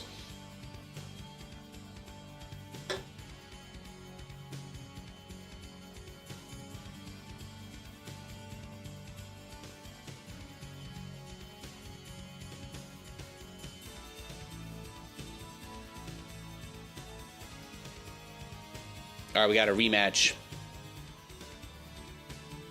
Hey, Nate, happy Monday. Who do you have winning tonight? Who's playing tonight? I forgot there was even a game today. Which one is today? Is it Rams? Thought they already played. I have no idea. I have no idea who's on tonight.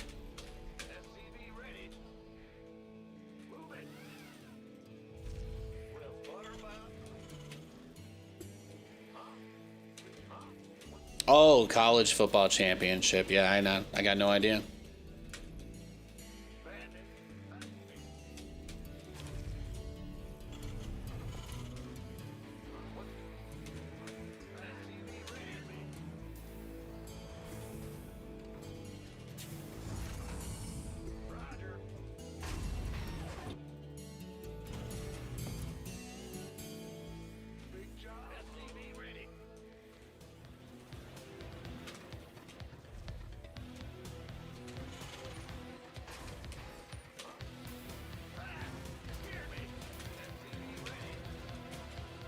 I did not mean to double factory rush him, but assuming that he just does the turtle build again, if I do my actual TVT build, we should be in slightly better shape.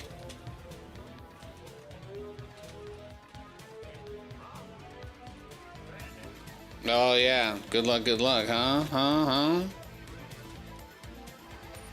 Cheeser. Cheeser.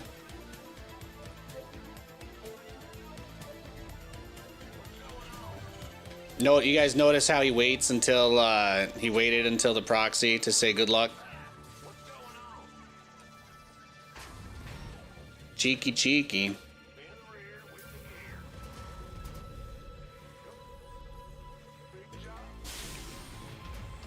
Well, we're probably gonna die to this, and then we can go next. I don't think there's really any way to hold this.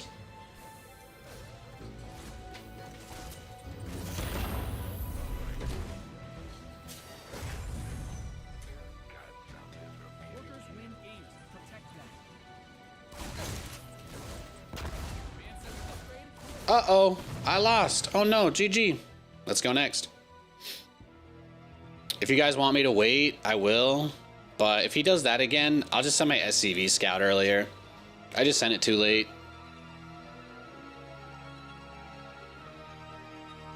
There might not be anybody else on Korea though, so I'm not gonna like try to dodge him. There's really nobody who plays this server. If I wait for him to find a game against somebody else, it'll take like 10 minutes.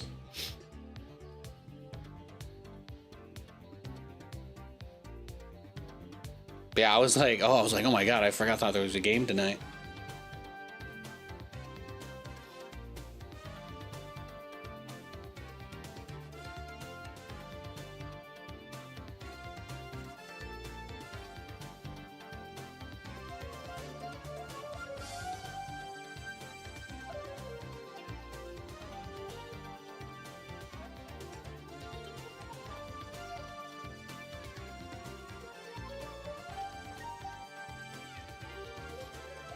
Yeah, he might be done playing too. You can see here it's still not finding anybody.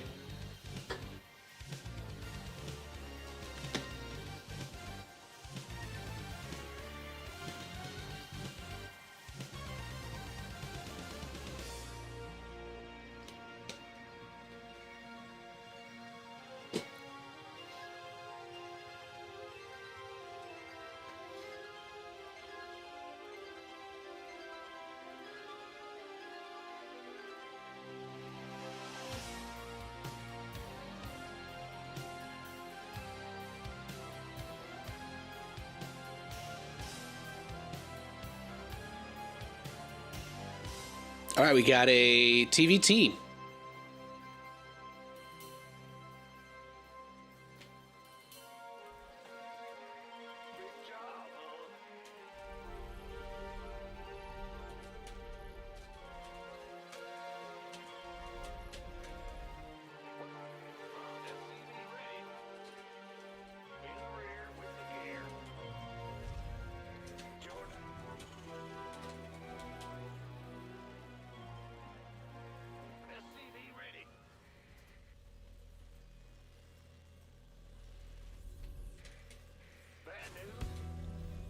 We'll send the first SCV building the depot out to scout.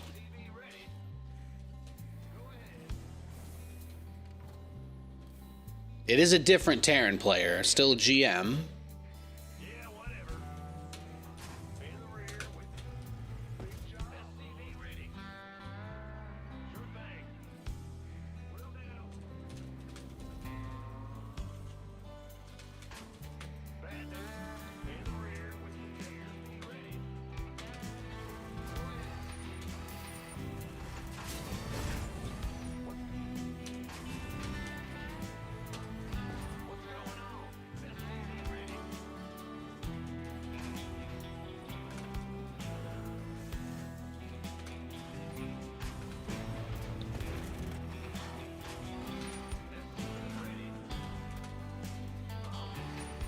Yo, Carlino, what's up, what's up?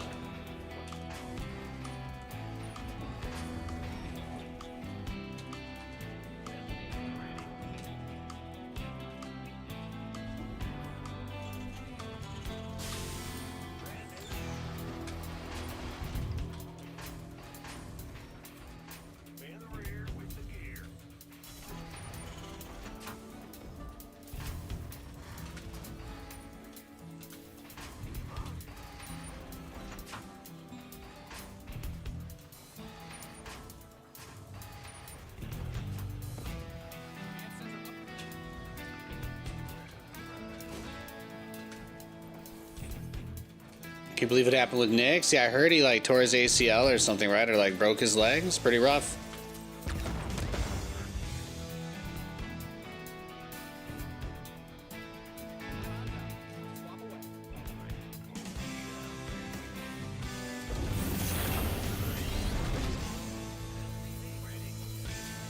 Broke his ankle?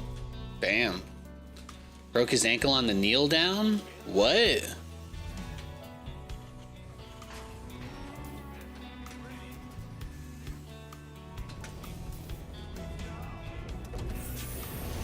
If that's true, probably broke it doing something else first, but that's crazy. Yeah, no, I did not know about that. I just heard he got hurt, that's all.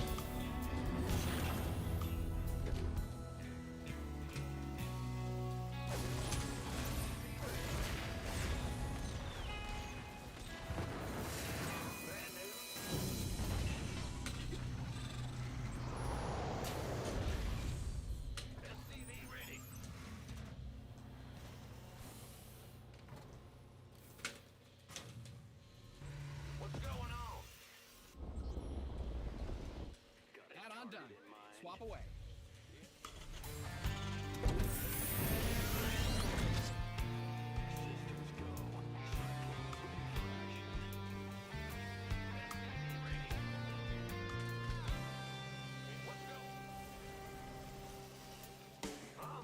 All I know is that Josh Allen lost exactly the way that I always knew he would.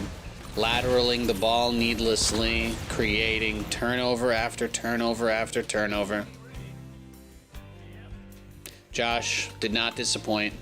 He did the exact thing I've been roasting him for his entire career, since he first threw that playoff game against the Texans, lateraling the ball. Oh, so many years ago.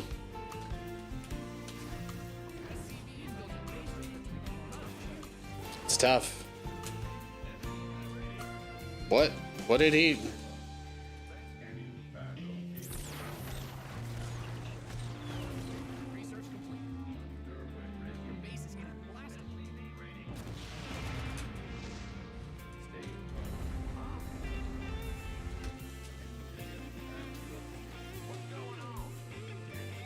Cute Banshee play.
All right, then.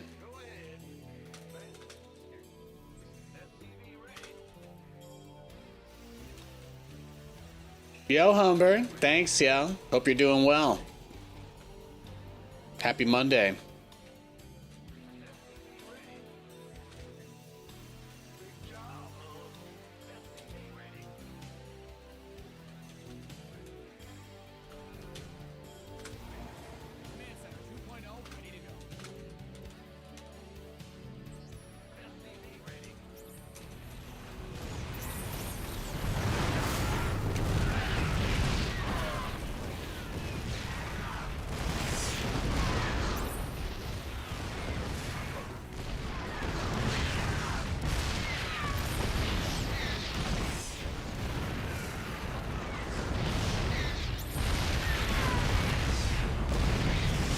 right, GG.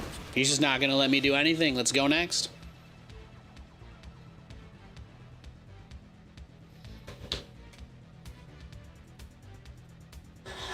Tough game.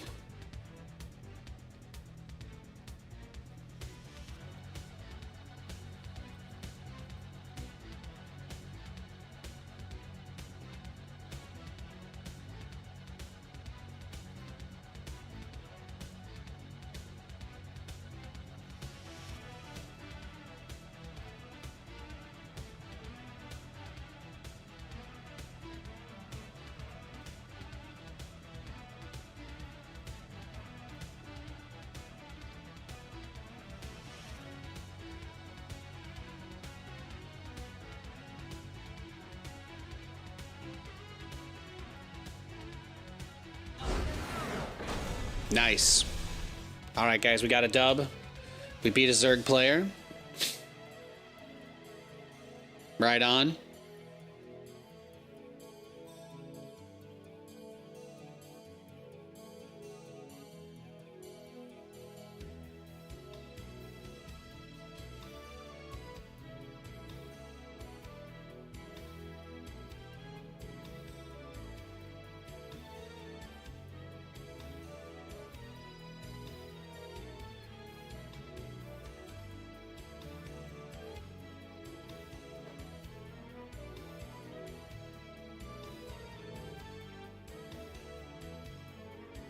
Hey, Pooch.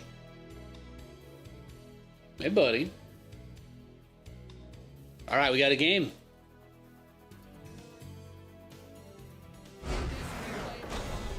Another dub. Ay, ay, ay.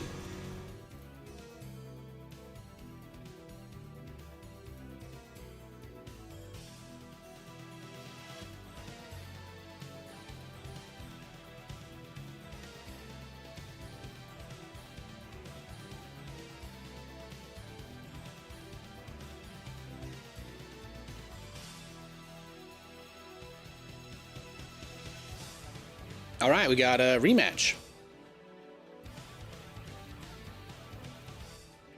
It's time to kick things off.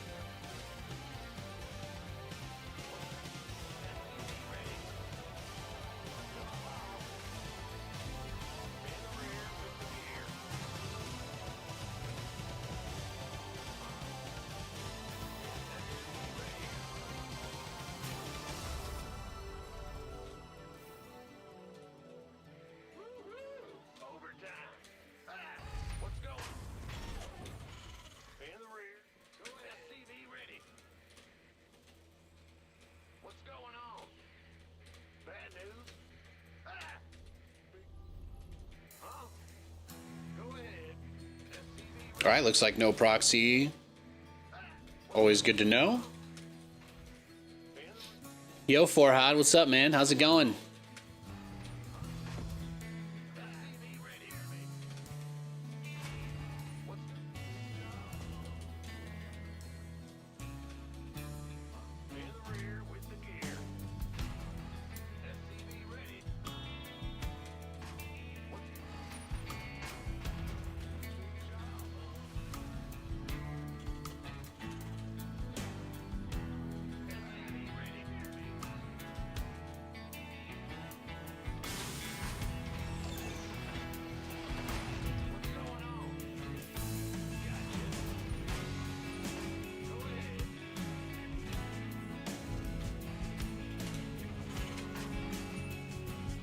Guys trying to make friends in YouTube chat. Wants to play a game where you pick a number between 1 and 13. What does that even mean? What a bizarre... Is this one of those like horror things where like someone steals your soul through a YouTube chat by like agreeing to play a game with them? I'd watch this. I'd watch that.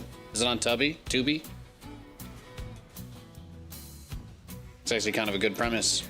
I told you I just saw that one where the person gets like body snatched on Omegle. They like get body swapped through their webcams. Some scary shit.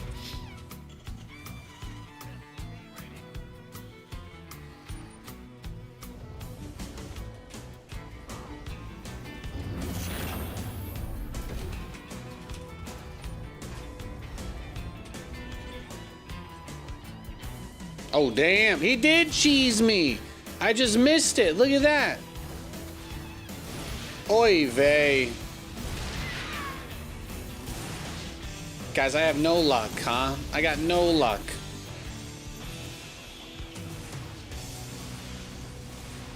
What do I do here?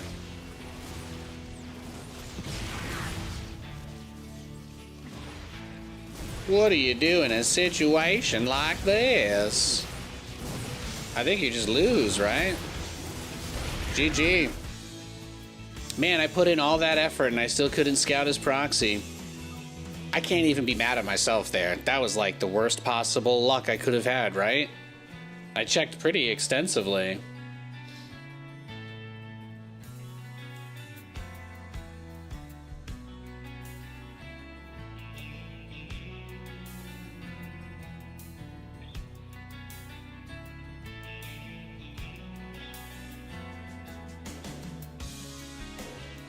All right, we got another game against the same guy.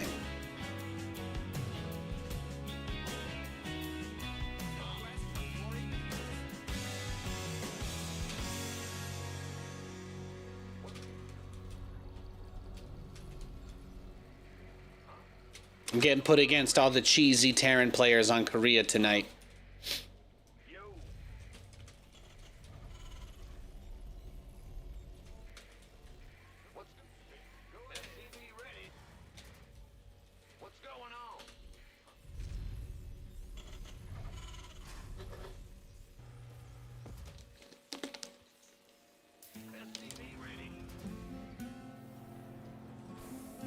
Being a Korean Grandmaster is not easy. It is not.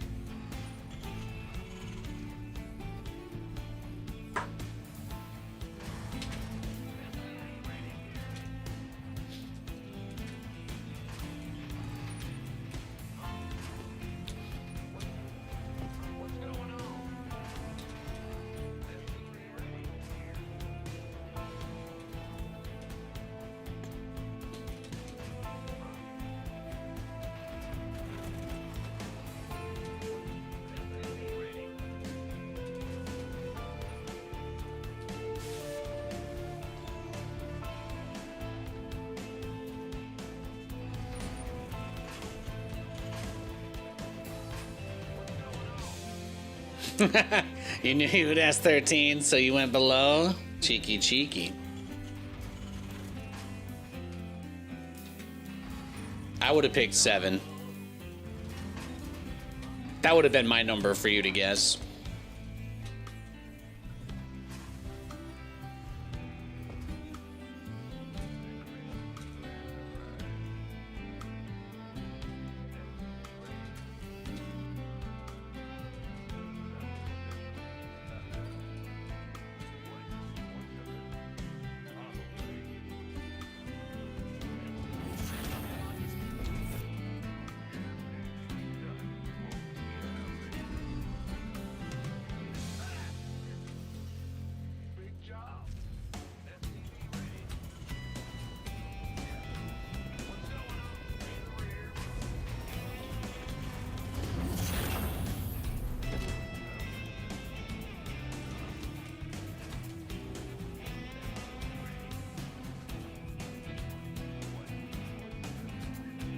See if we got anything out here. Just making sure, trying to see if there's anything out there.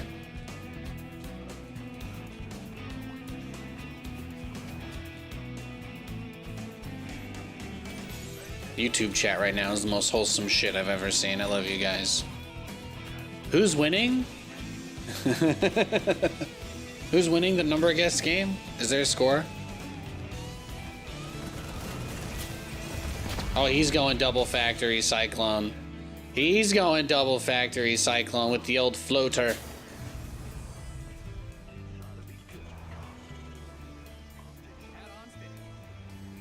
Cutie, cutie.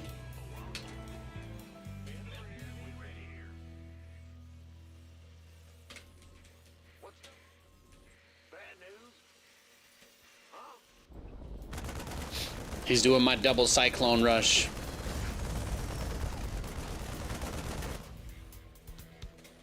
See, he is a fan. He likes my build.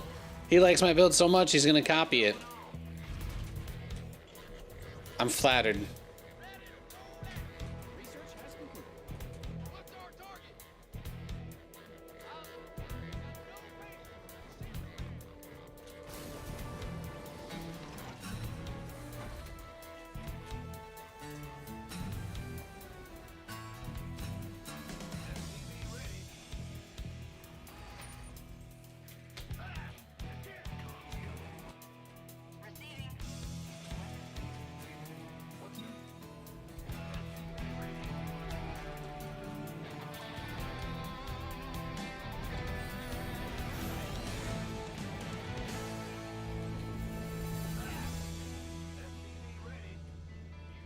Ready to go. Go ahead.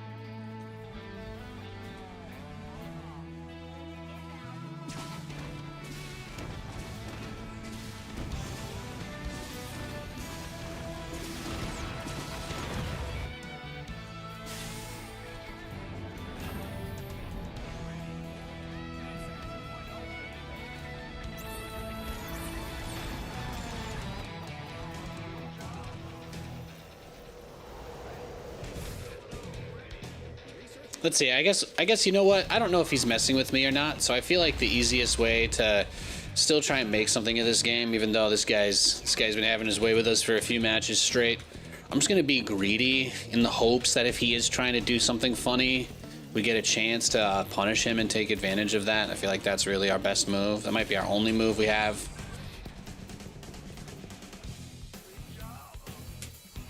Yeah, I'm not surprised he's gonna show up as soon as we go over the base, of course.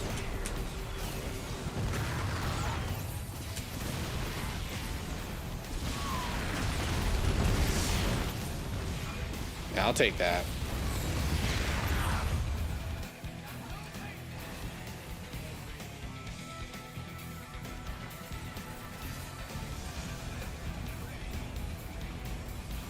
I don't think I can save it, right? Yeah, GG. Let's go next.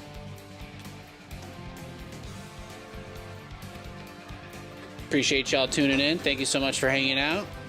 I promise if I could magically make the game give us better opponents, I would.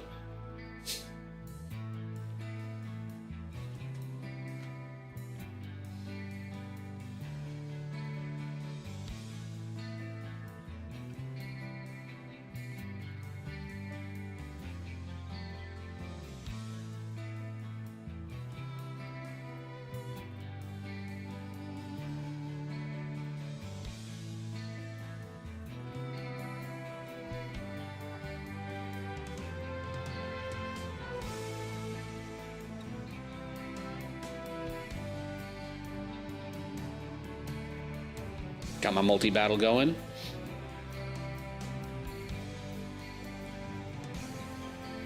Let you guys know as soon as we get into a game. I'm getting kind of bored of all the TVT, but I'm gonna wait. I'm gonna wait until enough people stop watching before I give up on the stream tonight.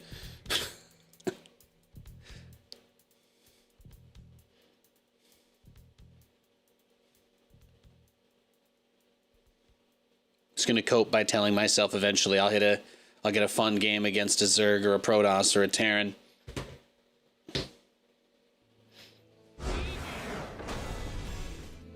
I think that's like the third time he's left against me tonight.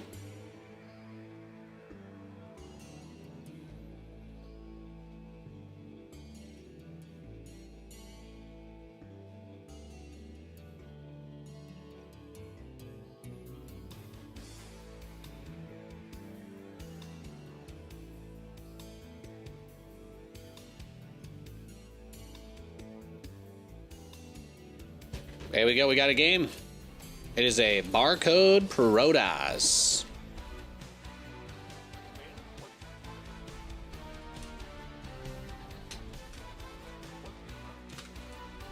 He's saying, I'm a really big fan. Appreciate everything you've done for StarCraft. Thank you. Thank you, thank you. Good luck, good luck.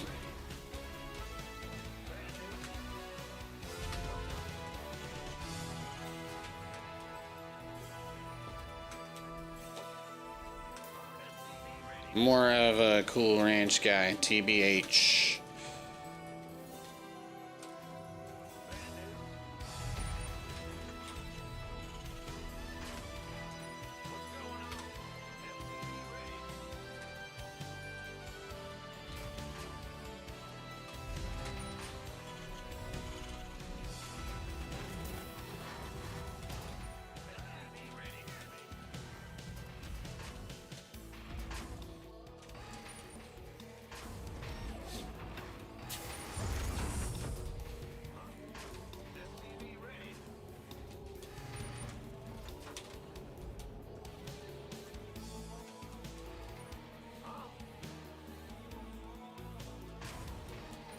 Now it says 165, but I'm not gonna like hit him a bunch.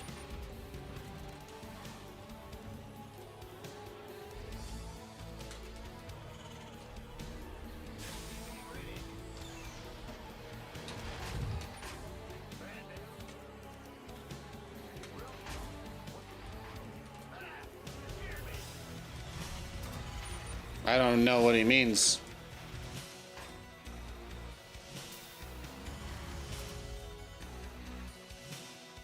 I don't know. I'm not gonna. I don't know if he's trying to mess with me. He could just be like proxying me, right? So.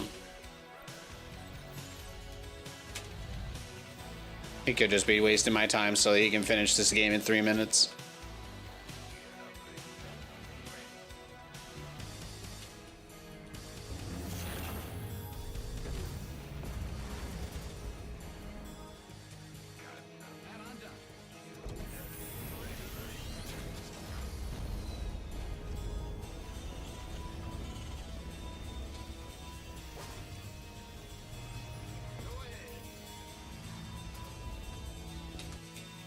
Thanks, Forehad. Thanks for chilling. Appreciate it, man.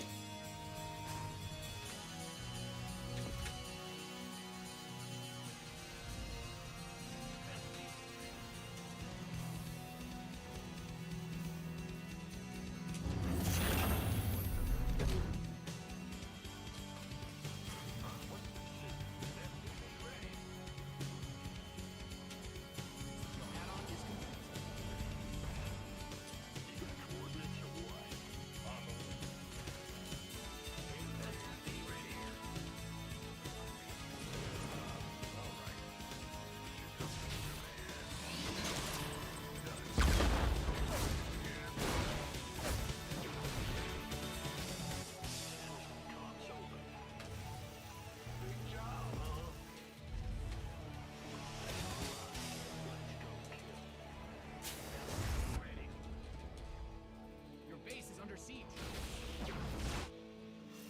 Systems go. Cyclone ready for action. SCV ready. Go ahead.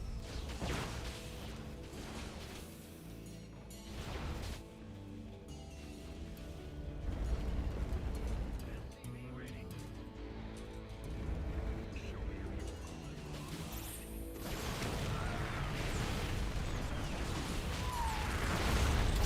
me GG. Well played. Look at him. That guy is he's 1,000 MMR higher than me. This guy's actually... Oh, he's inactive. That's why he's not placed. Oh, this was like the first game he's actually played 1v1 in over a month. Oh, so he might have sniped me then. Either that or he literally got on his first game in months. This is actually the first 1v1 that he's played in... No, he doesn't play at 1v1. Yeah, it's just a barcode that sniped us. That's all, guys. This is their match history. That's it. It's just because there's nobody on Korea right now. That's all.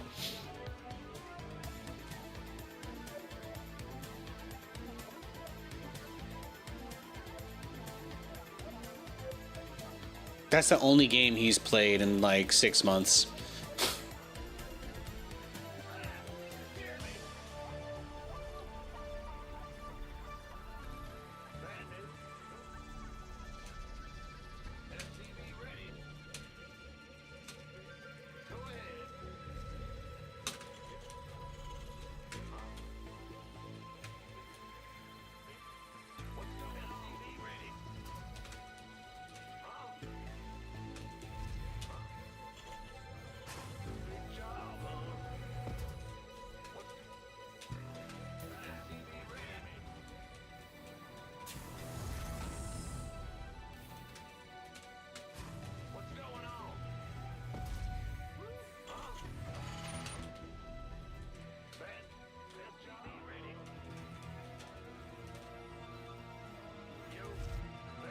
Maybe, D-Jack, maybe.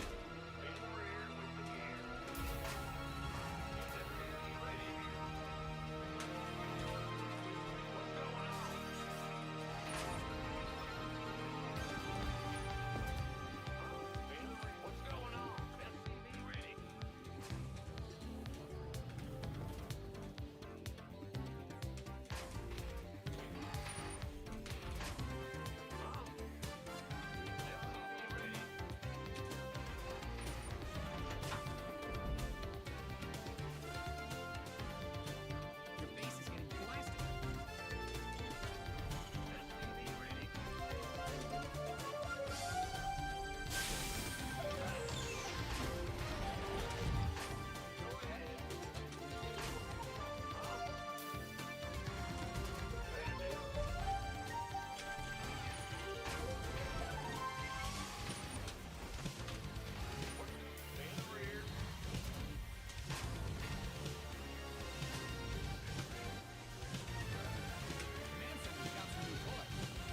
Of course! I missed it again, boys. I missed it again. Ah. I missed it again. I missed the scout again. Let's go next. Yeah, he's actually higher MMR than me, so that's fine. Let's go next, boys.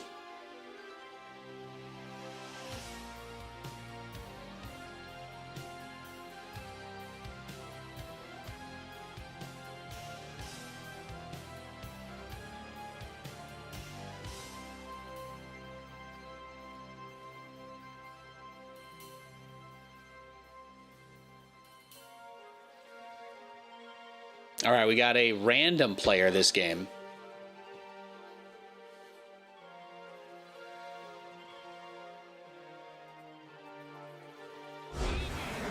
All right, there you go. We got a win.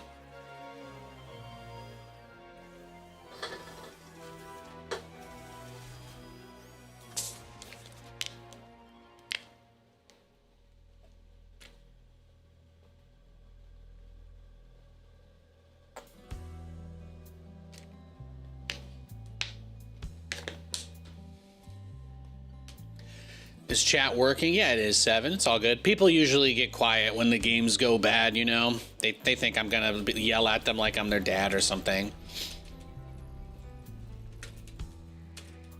People think I'm gonna crash out over a video game, so they get tense when I'm on a losing streak. You know, I gotta win to show them that I'm okay. People aren't used to watching someone stand there like Captain America and get the shit beaten out of them without reacting. I get it. Wait, he left probably because it was TVT, right? So he must be Zerg, right? I didn't look at what the last match was, but I'm gonna guess he quit the last game because it was TVT. Most random players never play TVT against me, so we're just gonna pretend he's a Zerg. I think that's the easiest thing to do.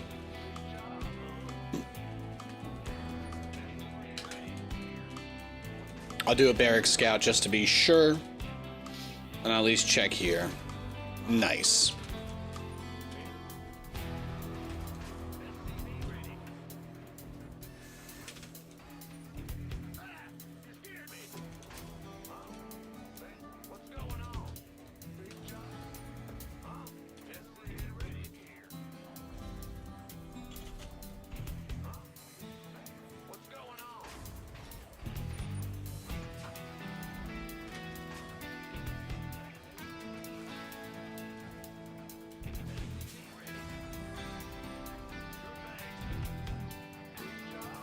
Oh, it's a proton.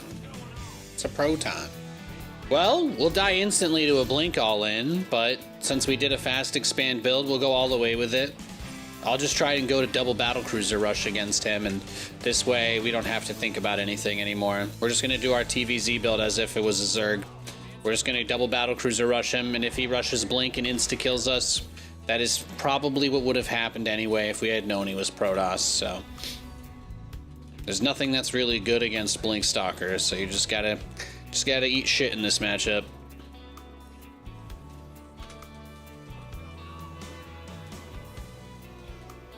But I knew he wouldn't be Terran.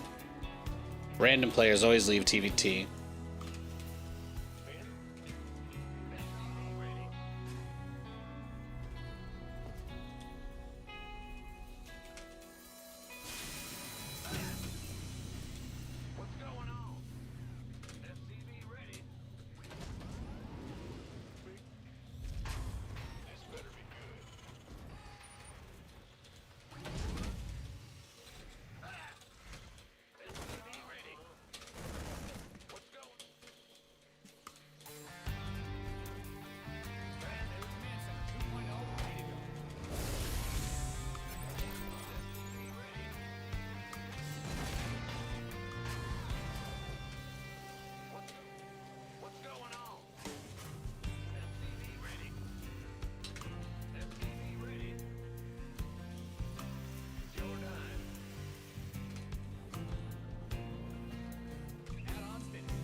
We're just going for it all the way, 100%.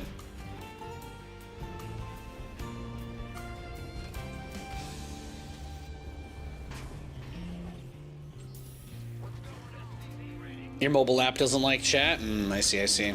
Well, I'm not doing the enhanced broadcasting thing anymore, so there should be... The Twitch experience should be back to how it was, like... a couple years ago, anyway. So it should be pretty chill.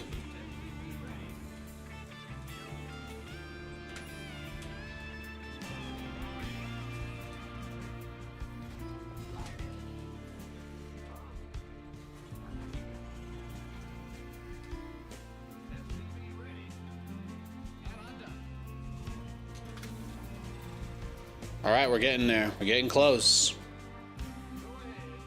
It's just a different type of gamble, right? Instead of doing the Cyclone Cheese and trying to kill him before Blink Stalkers, we just try to do a build that will just kind of hope that he doesn't attack us, really. That's about it.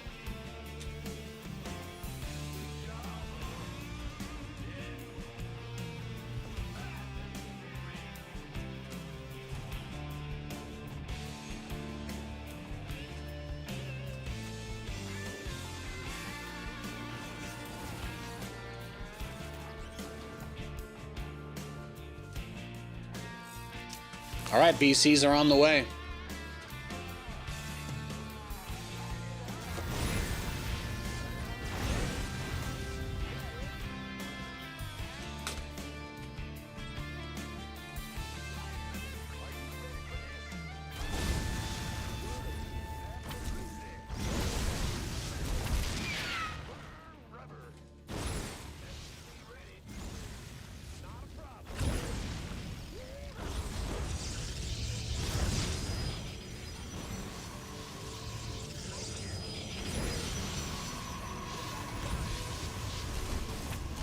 Slow zealots.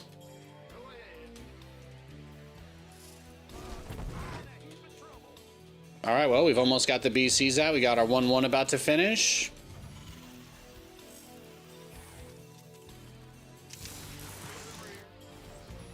I don't know what he's doing, but he's either having some fun or...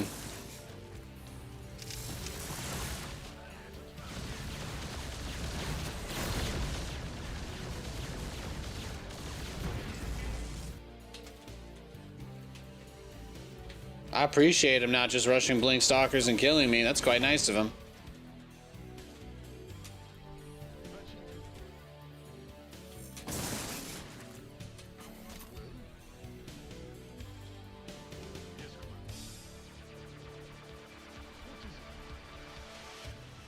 Hellion breaking ankles. Yeah, man. Hell yeah.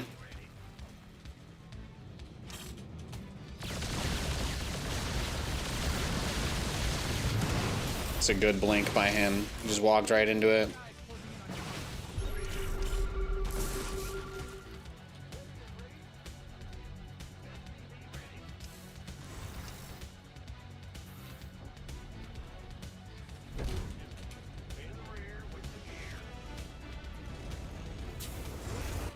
If he's willing to blink straight onto him, though, that's still got to be something we take into consideration.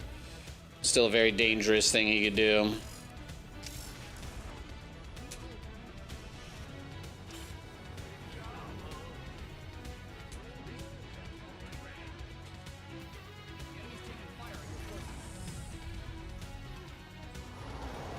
I don't even have an engineering bay. Beautiful. Not even mad about that, honestly.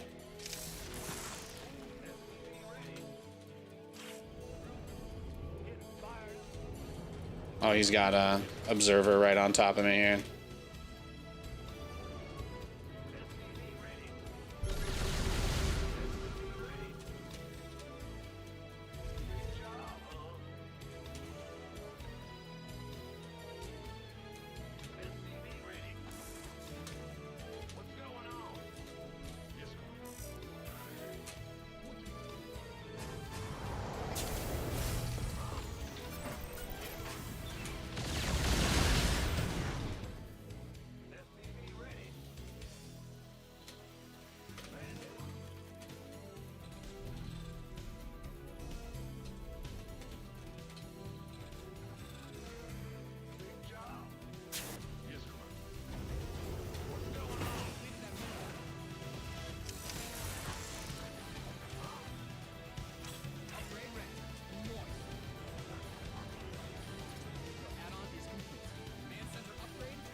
Alright, 2-2's done. Was this just disruptors or some shit? Oh no, I see, I see. Speed Prism moved in as soon as I left my base. That's just tough. There are a lot of players who do that though, especially people who play weird, right? He just goes and jumps on my army that he doesn't know about on the side. Comes in the moment I leave my base, even though his observer's dead. I mean, pretty clear this guy was just messing with us. He was just waiting for us to leave our base and then he reacted. Is what it is. We'll go next.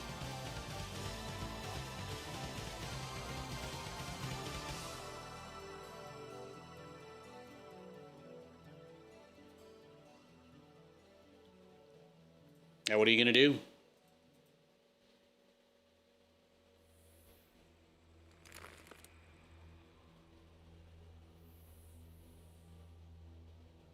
When people don't do anything and they just wait for you to move out onto the map before they attack you in 7 different angles. Even though you've cleared everything out, they don't have the tower, there's no obs, no units outside your base. The guy's just trolling us. As long as you guys keep watching, I'll sit here and endure it though. I appreciate it. I'm just gonna do the same exact build again.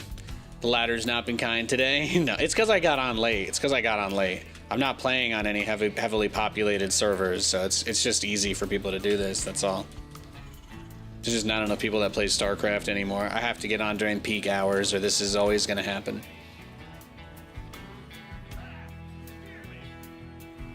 I'm gonna turn my camera off and get crazy baked for this game.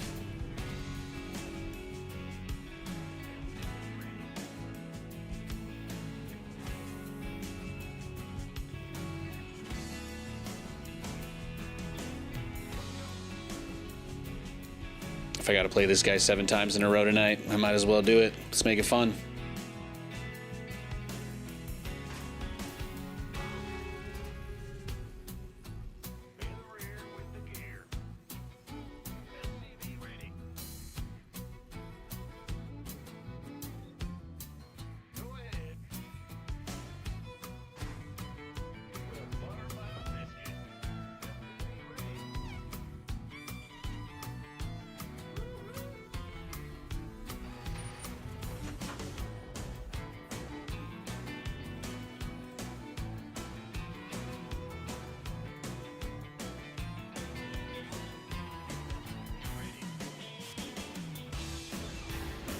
Zerg.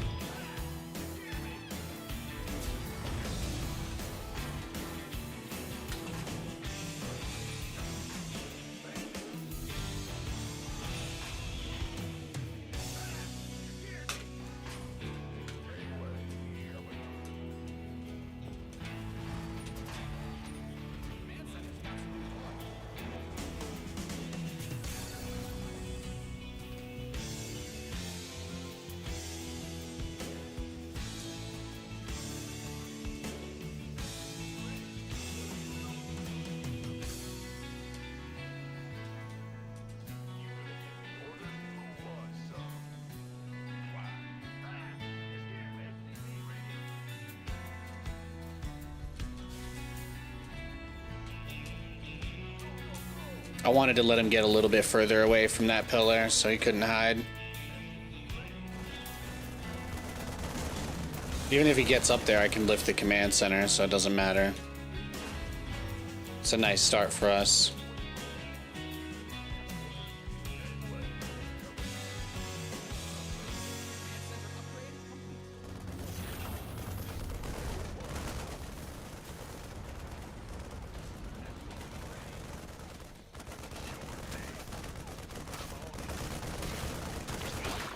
Got him.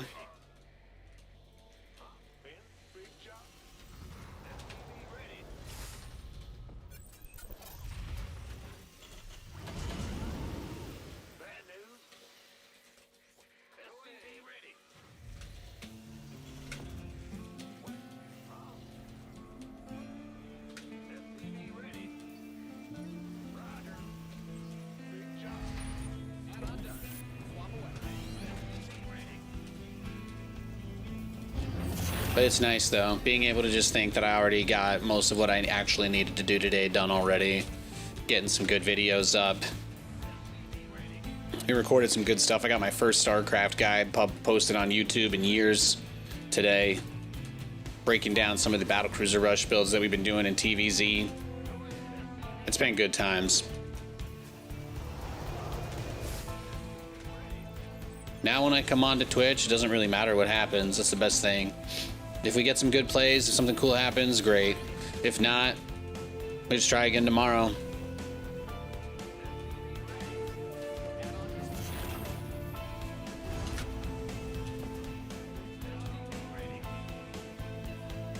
But like stuff that happens on stream, people usually only see once. I never did a good job of like really keeping a good pipeline for that stuff into VODs, you know? I thought a lot about that when I took that year off of streaming. I thought about how I'm like, well, it's not like there's a bunch of good stuff that's there that people can just go look at, you know? People tune in kind of like every day sort of thing.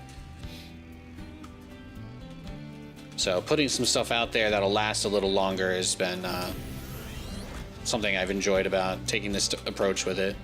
I mean, I wish the Twitch stuff was doing well enough that it would be as easy as just streaming 7 hours a day, but I just think that's because of the latter, right? I feel like the YouTube results are less affected by the lack of players, which is a bit of a bigger issue for streaming, just because there's too much like downtime between interesting things that happen, right?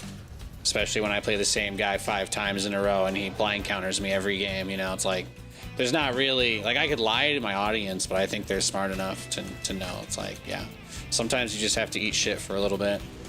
I can't do too much about that, but I don't have to publish any of that stuff when I make my videos, which is like basically the secret to my success, I guess. But you know, I was doing some research, and guys like Hearthstone and Uthermal and Loco, you know, none of them actually publish first person.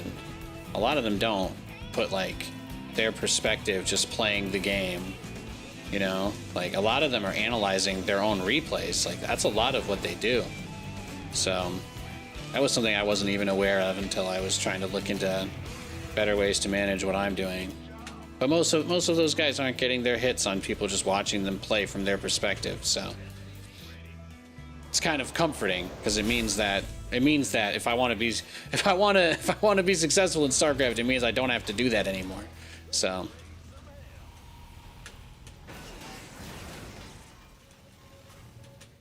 just got to keep improving my editing skills.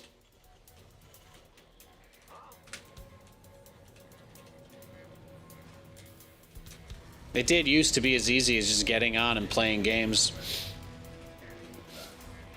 It's a different time.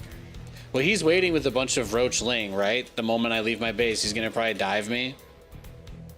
I'm guessing he's got Corruptors coming out too. But what he'll probably do is wait for me to get across the map, right? Like this guy's been a real shithead, so I'm guessing he's gonna wait for Battlecruiser to be halfway across the map before he does his Roach dive. That's my expectation. So I'm just gonna chill here. I'm gonna actually try to win this game, like kind of hard. I'm gonna try kind of hard to win this game. Might as well.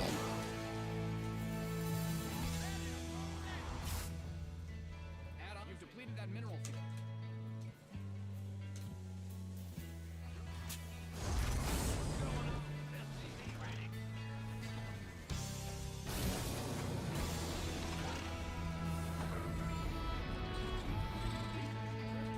Yeah, I notice how he's doing nothing at all. That's what this guy does. That's what he did before. He's gonna do absolutely nothing until I'm out of position, and then he will have 7 things that he's just been waiting to push. So I'm gonna make 3 BCs, transitional liberators, max out on Thor Lib, and then if he wants to base trade me, that'll be his only option for griefing me. Will be try to force a base trade after I move out when I'm maxed. But it doesn't always work out. The base trade doesn't always work, so we'll see. We'll see how we'll find out how talented he is. We'll just find out how good he is. He's got a 7 spore crawlers per base, right? He's got his spire cooking. He's got them upgrades cranking. Oh yeah.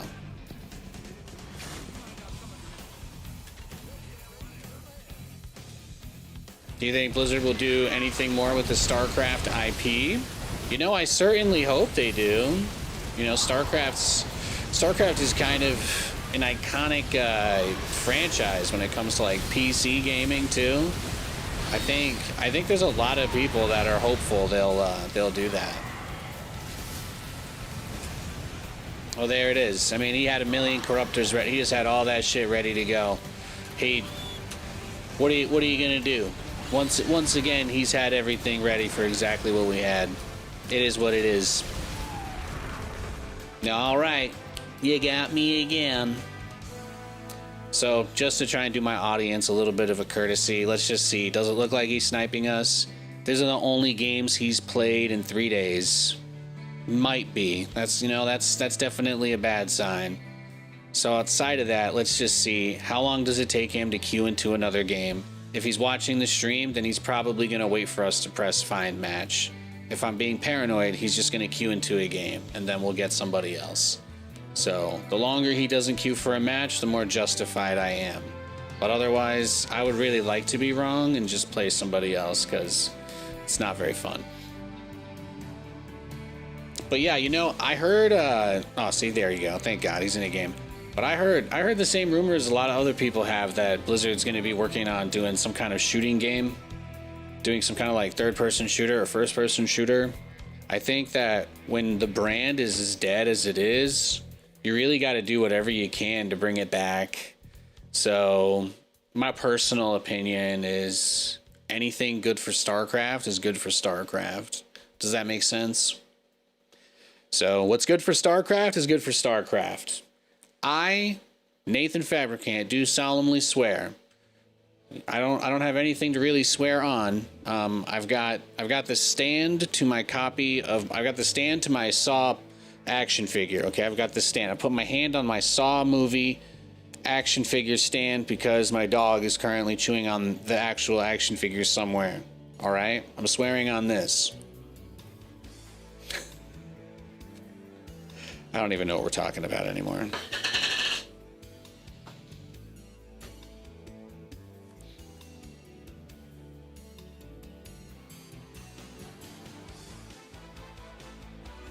Yeah, see, that's really the issue, is there's just not that many people on, because then we avoid that guy and then we just get into a kind of long queue. But yeah, if there's like 5 million people who play a StarCraft shooter, hypothetically speaking, they just make Gears of War but StarCraft, like, there's a really big opportunity there, because you have a brand that a lot of people associate with an inaccessible genre. And if you offer them a way to re-engage that nostalgic fantasy they had when they used to play StarCraft, or heard about it, or knew about it, like, you're giving them a chance to re-experience something they already love. And the people who are hardcore about the RTS, that are like genre fiends, you know, they really miss the point about why people like playing games. Because a lot of them just have their heads up their own ass about esports or whatever. Like, they all just think they'll be millionaires from esports or something really, really stupid, I guess. But the reality is, most people who love something like StarCraft, they don't love it because it's some masochistic trial of fire. They love it because, like, it's a really cool game.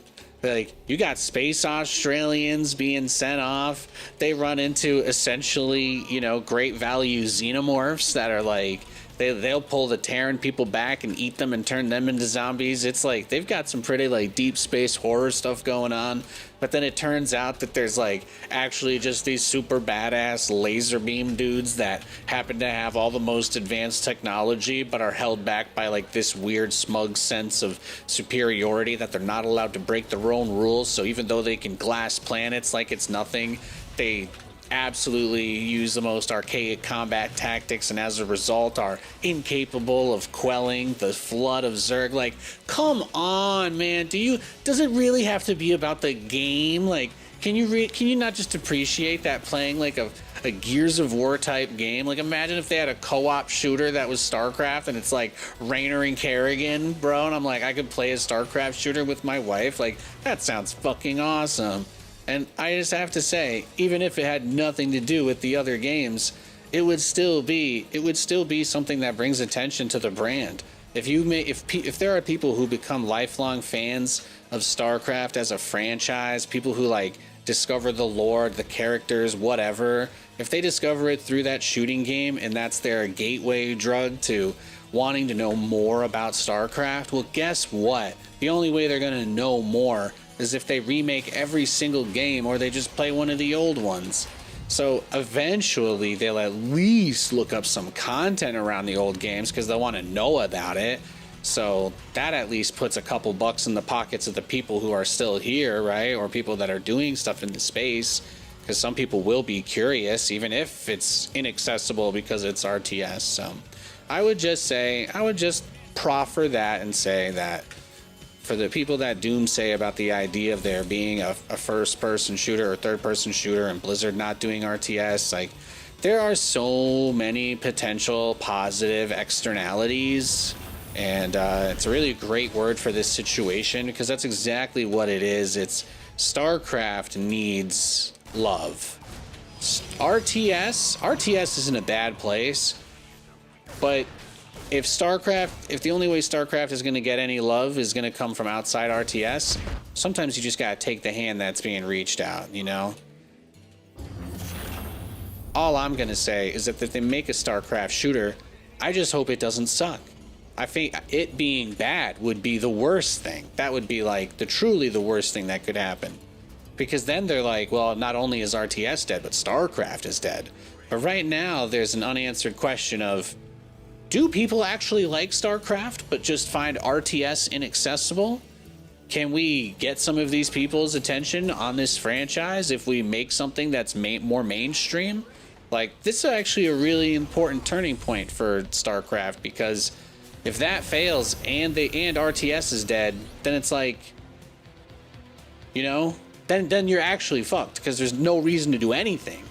But you know, your worst case scenario might simply be having really high quality merch, movies, a TV show, a bunch of shooting games, and the only thing you'll get RTS wise is maybe they'll put a couple more updates out for the game a bit more regularly if it's popular.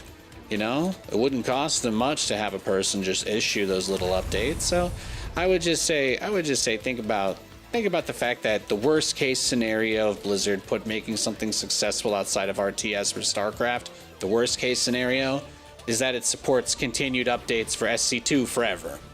So that's my worst case scenario. Because I don't know how a universe exists where StarCraft 2 has some sort of popular campaign shooting franchise or multiplayer shooting franchise. I don't know what universe we have to live in for that to be a thing, and then they decide that it's not worth maintaining. Even if we don't get StarCraft 3, even if the idea that they would not even maintain the old games if they had a popular game in an adjacent genre, I don't believe that. I don't. You can't convince me. You can't, and you won't.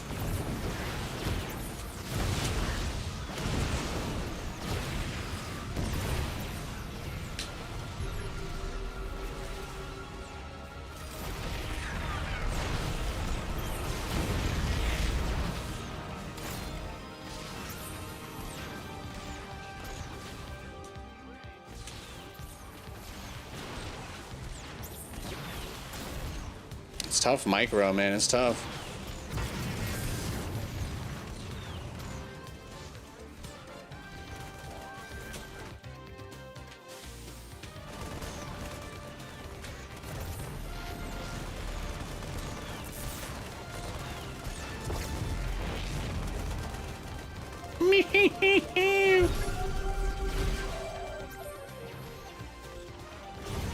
Had to get the observer. Sorry. Low key on fleek.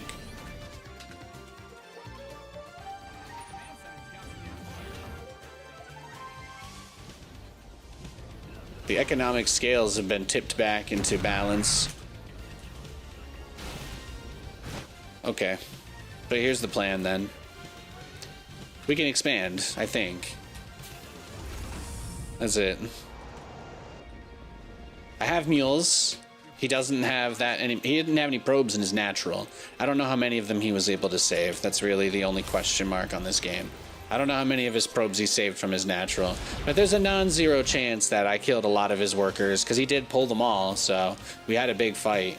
But yeah, I would just say if you're a Blizzard fan and you're nervous about the idea of them, like, you know, dating other girls because you broke up and you don't want to accept that they're allowed to move on, then I would just say, just remember that if all you can do is watch, her getting her life together is still going to be fun to watch too. So, you know what I mean? Keep on keeping on. I hope if they make a shooting game, it does really, really, really well, even if I don't like it myself, because I can't imagine a world where StarCraft becomes popular again, and that's a bad thing for us. I just can't.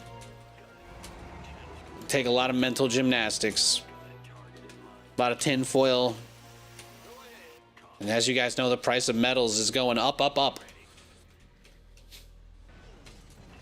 All right, that tin ain't cheap these days. That tin ain't cheap.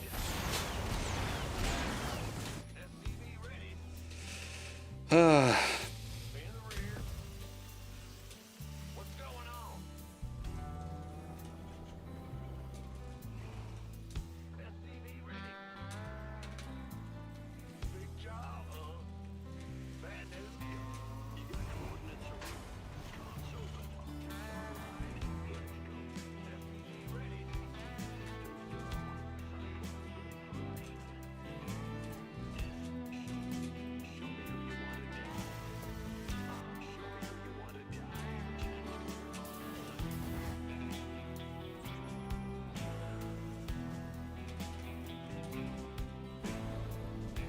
Yeah, you know, I'm sorry. I try my best to put on like a smile and stuff with the hard games, but I just yeah.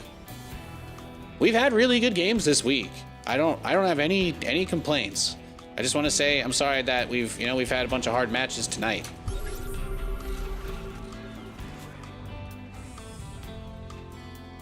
Like literally everybody that we played today did like the perfect thing they could have done against our build.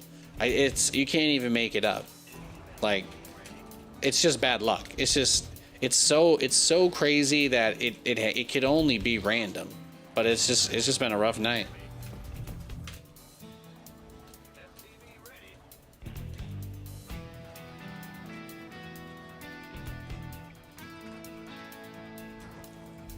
Nah, we're gonna play this a little smarter. Yeah, we could still make one Raven. You don't have to commit. You don't have to commit, but one Raven is probably a good idea here. You've got a lot of Cyclones. Why not give yourself the option of clearing Observers, right? Yeah, that's fair.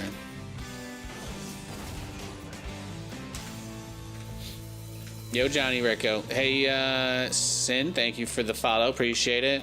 Am I holding any gold? Am I holding precious metals? Yeah, I've got 6 sticks of DDR4 RAM that work that I don't use. I've got a 2080 Ti in my closet, and I think my 4090 has appreciated to like 50K now, so I'm holding some precious metals.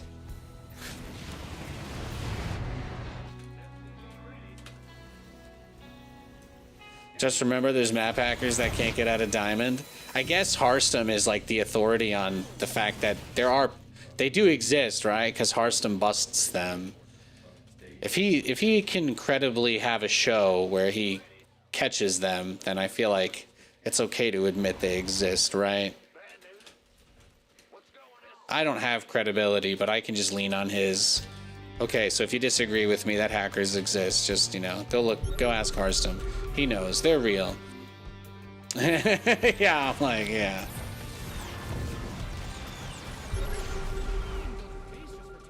Oh, what the hell? Look at this guy. Oh, like he's got like 1 million DTs and shit. Oh, he's crazy. Yeah, look at that. He was going for that base trade. It's a good thing I built the Raven after all, huh? Huh? Crazy.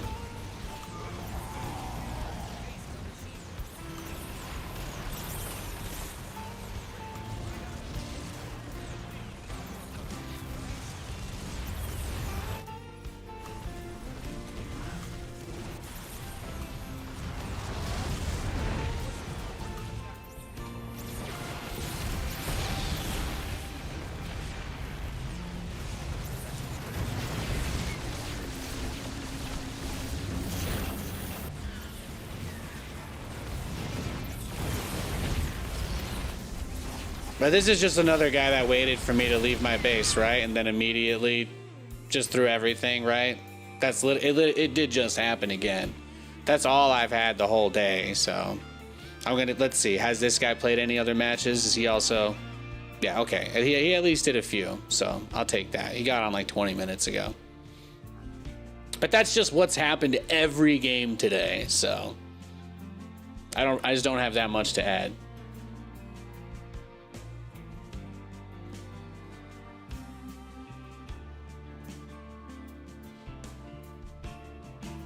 Yo, Olex.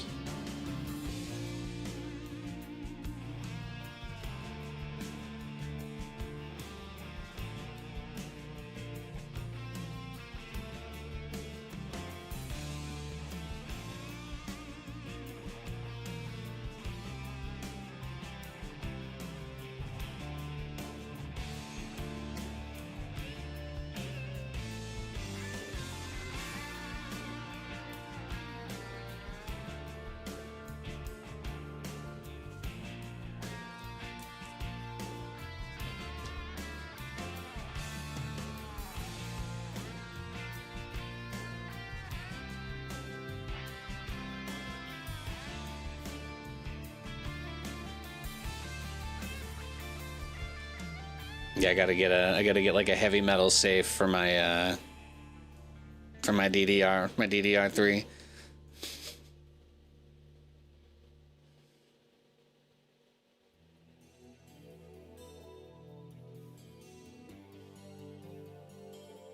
All right, we got a Terran.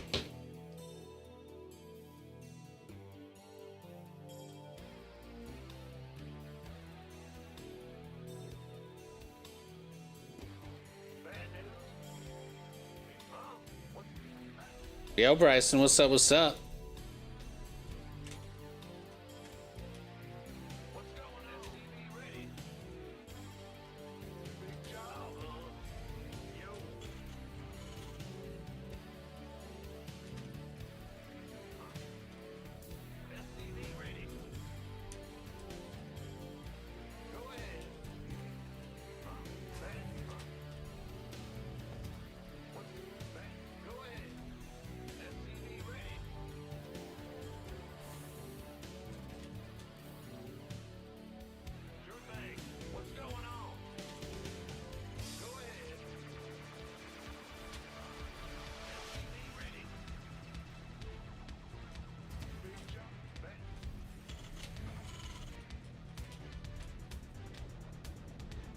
Yeah, there's not even 200 people for Master League to exist in Korea.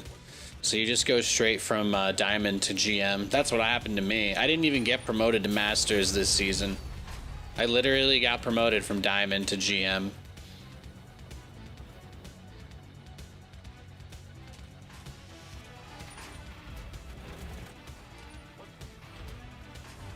I'm not convinced that there's a Masters League on the Korean server.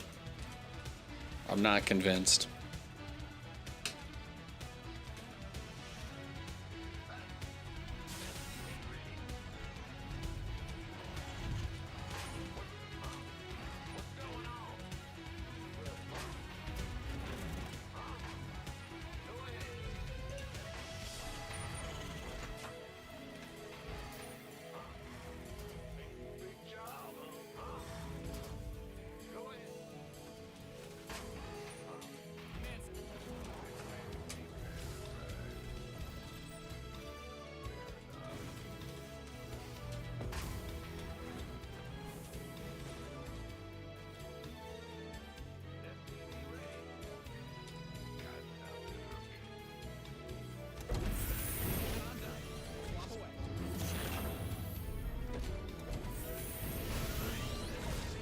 Okay.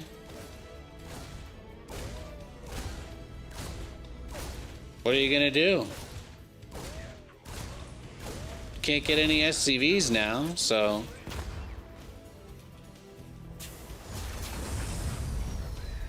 When people do that, they don't get to kill any SCVs. That's the only... I never understand. Like, they think it's a big delay, but unless he's proxy reapering me... Oh, he is proxy reapering me. Well, there you go. Where do you guys think he built them? Like here? Yeah, that does feel like Proxy Reaper.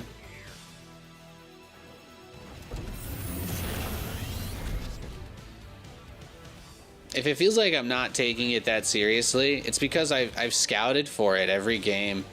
I've scouted for it every game, and I'm always scouting like 2 or 3 bases away, and I haven't found it. I have not actually shut down a single proxy that's happened to me today. And I've gotten proxy marined twice, proxy maraudered twice, proxy reapered like 3 times. Maybe this guy didn't proxy me this game, so we'll just say 3 times. But like, it's just been a hell of a day, man. It's just been a hell of a day. The Lord is testing me. The universe wants to just double check that I'm still made of steel. Sometimes it'd be like that.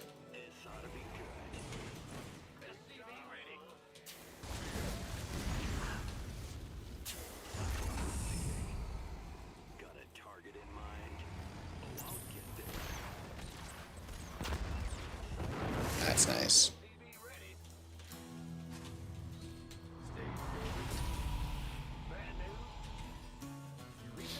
How was the EU sesh today? Oh, the EU games were great. EU games were great as usual. Then I played the same Protoss player like 5 times in a row, and we went to Korea. So, but I don't get off of Europe until the queues hit like 3 minutes. So.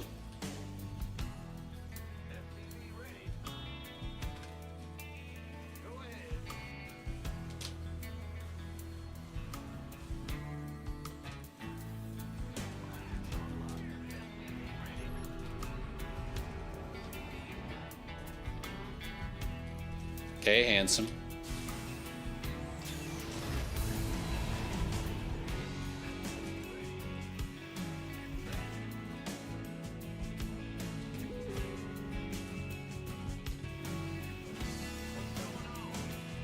And like I said, I don't mean to complain about the Korea thing. Korea server is just like NA. There's very, very, very few people who play on it. There's very, very, very low player count, so. Me doing this is because I want to play the game and still hang out with you guys, but I can't like lie to you and pretend that we're gonna have a bunch of great matches, because I get matched against people who are a lot better than me usually when I'm on at these hours. So that's just the way it goes. It's hard to make dope ass plays when I'm batting, punching above my weight, I guess is I think the way to phrase it. I'll still try, but it's mostly just watching Nate lose a lot, so.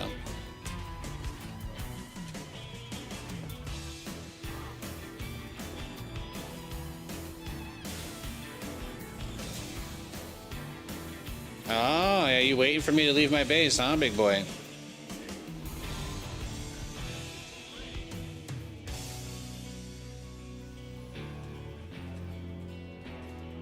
What do you think? Tanks are gonna just pop up at the front, right? And then...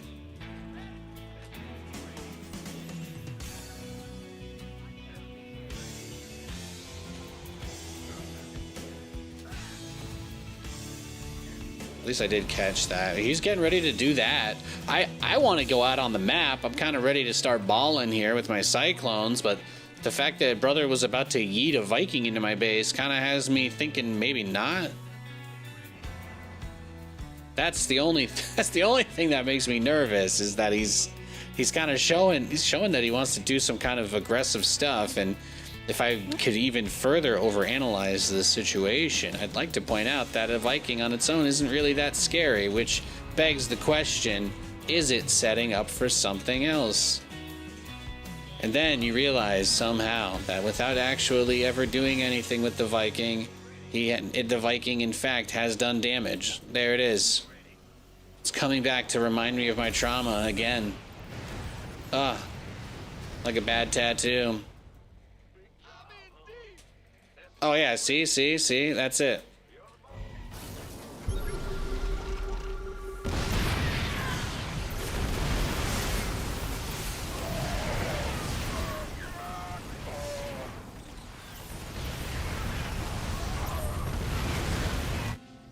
Well, I don't have my battle cruisers out yet, so That's it, GG. Let's go next. I mean, this guy was, again, 700 MMR higher than us, so it's like, was I really gonna out macro him, you know? I can't lie to you and tell you that I can beat this guy. Because that's not really, that's not what I'm about. But I will press find match again, and we can both hold our hands and pray that we get somebody who's a little closer to my level. Thank you for watching, I appreciate it.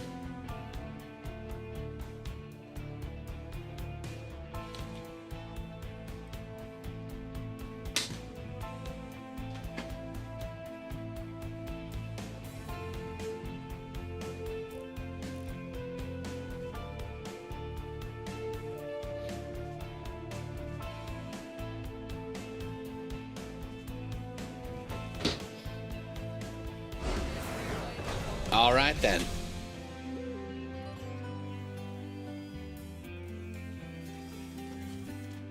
We might end up net zero today just from people leaving against us. I will say the shorts I put up today are doing pretty well, too. I'm pretty happy. Pretty happy for first 6-hour performance.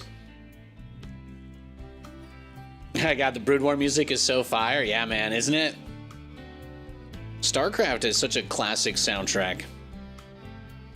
One of the best, really. Really, it's really up there for me.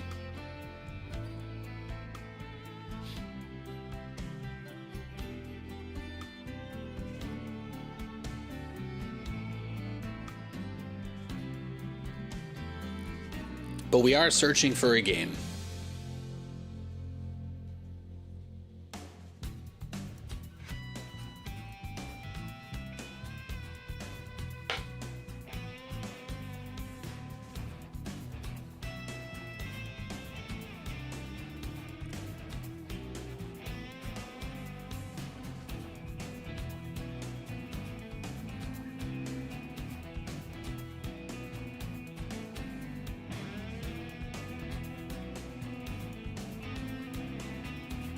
All right, we got a Zerg.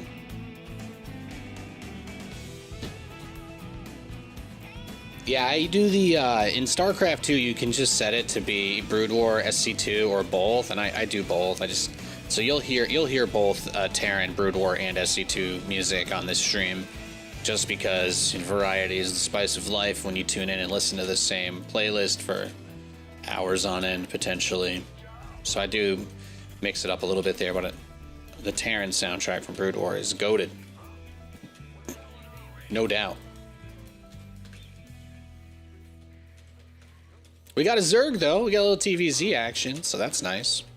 I'm going to play this one very straight up as well, like I did before, with just the full regular playstyle I would typically do.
Oh, pool first. We getting cheesed.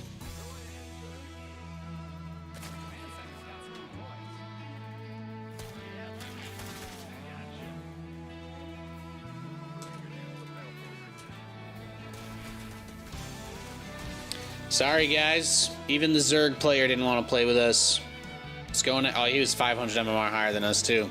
It was a 12 pool, in case anybody was curious. Sometimes it'd be like that. I'm queued up again.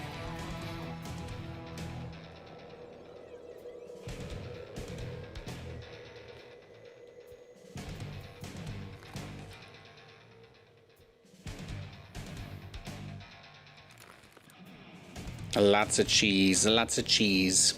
Yeah, it happens, it happens.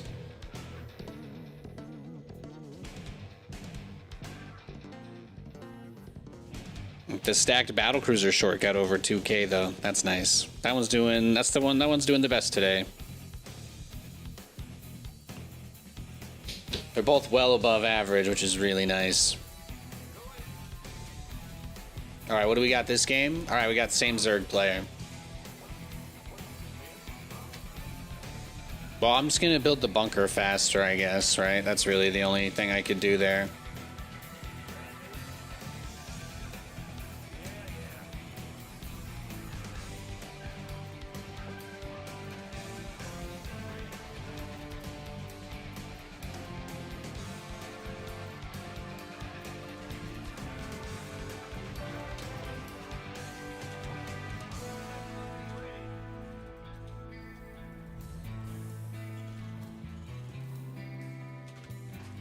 Hey, Nathanias, I'm the guy from Bolivia. Well met.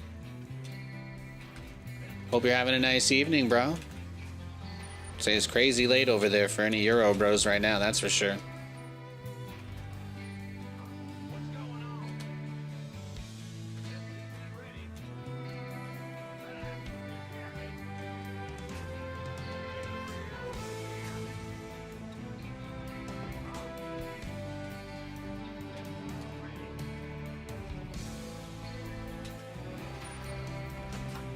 We're just gonna build the bunker as soon as the barracks is done.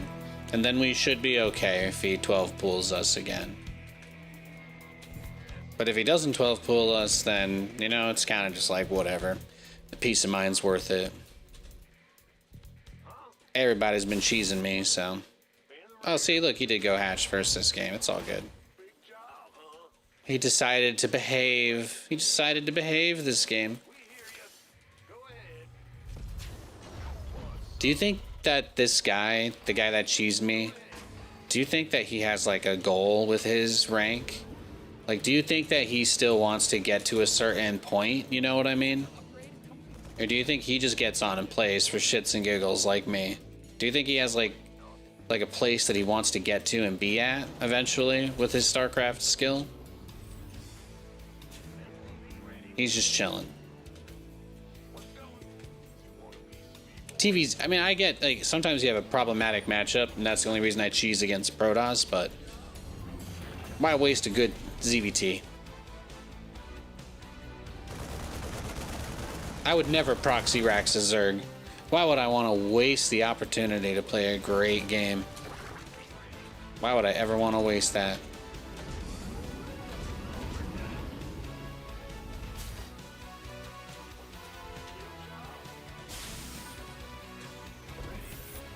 I know if I don't cheese a Protoss player, they're still going to kill me with Blink Stalkers, so it doesn't change anything.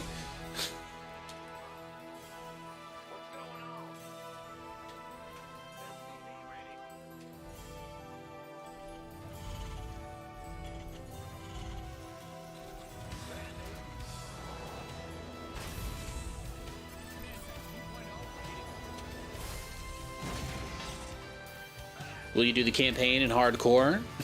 Yeah, I have beaten the entire campaign on the hardest difficulty. I did like a competition like probably almost 10 years ago now, where we did all the achievements in the entire game for all the campaigns.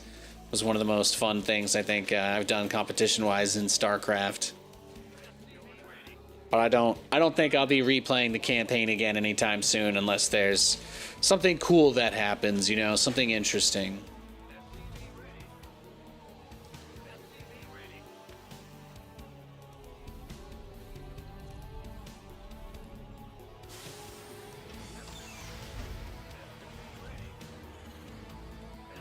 Lou knocked something over.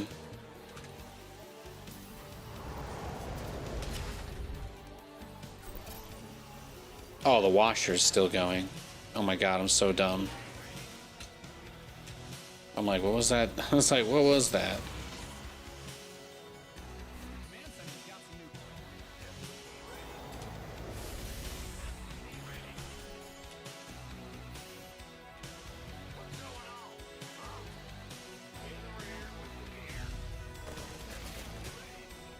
Oh, he's coming now that I'm moving this, right? He's going right for it. Baby girl. Well, if you didn't want me to send it out, that's fine too, I guess. I can live with that. Look, we know you don't like me, okay? It's not that interesting. It's not a personality trait.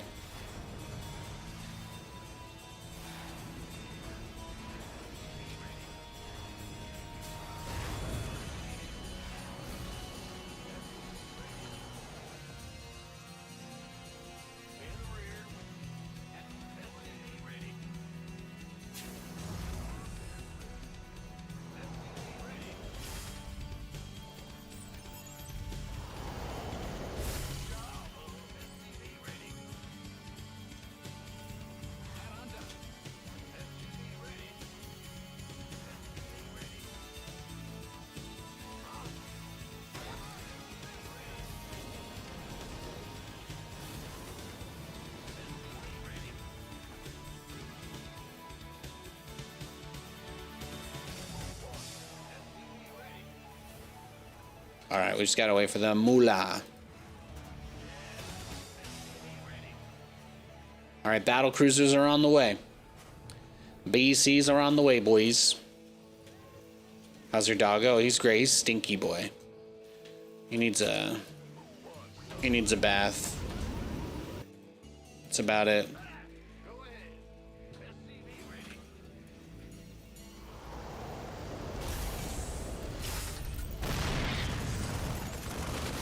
Damn, them Ravager pushes. That's tough, man. I just try to take a third base, you know? That's tough. Let's go next.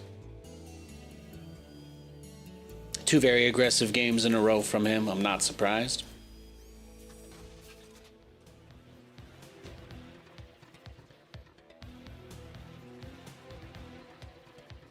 Yeah, Lou's been pretty good.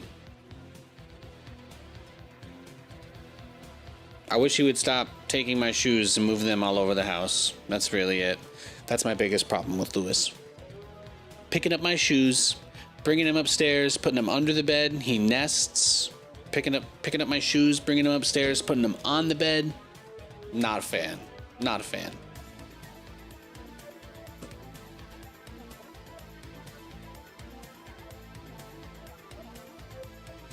All right, we got the same guy again.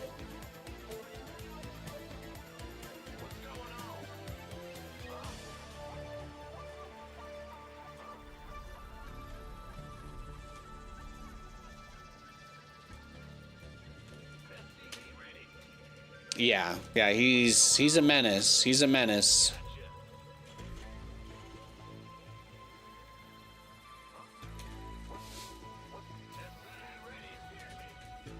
Well, that one doesn't happen often, but he brings them upstairs. He puts them under the bed almost every day. He has like a spot. Yeah, one time he dropped my shoe on my face, actually. He's an ass. He's a diva, just like his father.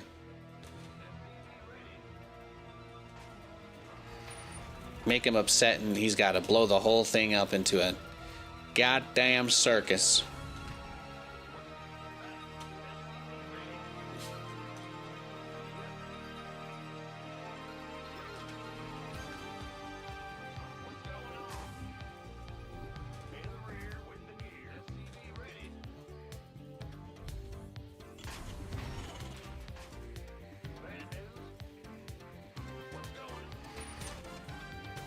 Completely unrelated side tangent. We redid the closet layouts today, so hope you're able to close the closet door on our shoes and keep them all in there again now that we've not keeping so much other stuff in there. Completely unrelated. At least he doesn't toast them yet. Yet.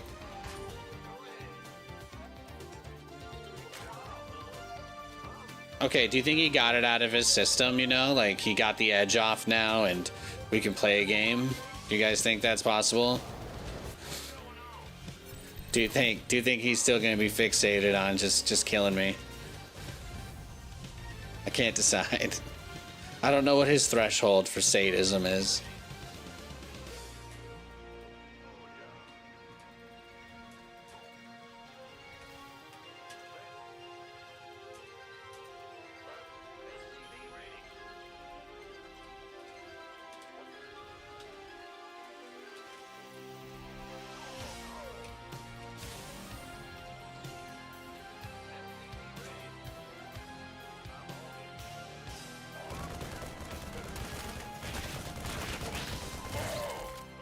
Let's go. Why not? What are you doing? Really? You scared? He's scared.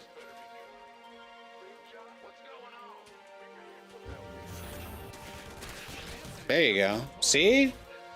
Why was he so scared, guys? Why was he so scared? He had it in him all along. He had it in him the whole time.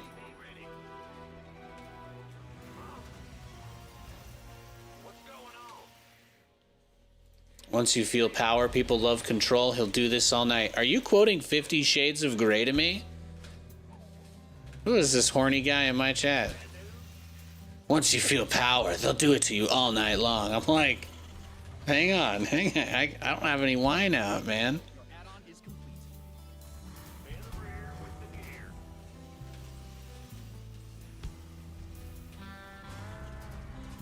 Now, these two people, can we pretend they're Jacob and Edward, or is that going too far?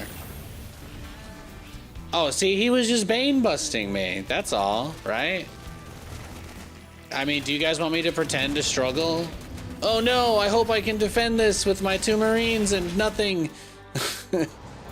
Hang on, guys. I'm totally salvaging this situation right now. Watch this. Watch this target fire.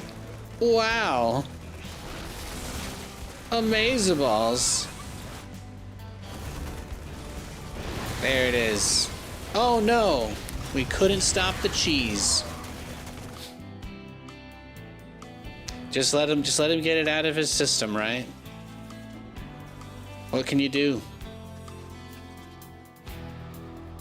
Yeah, that 2-minute Bane nest. It's a bitch.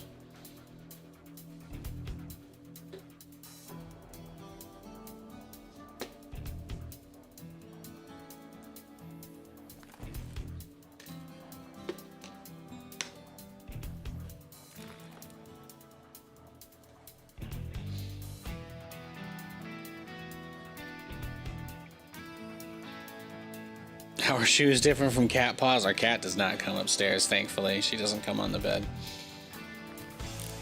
We have a cover. We have like a full cover for our couch that we just maintain. And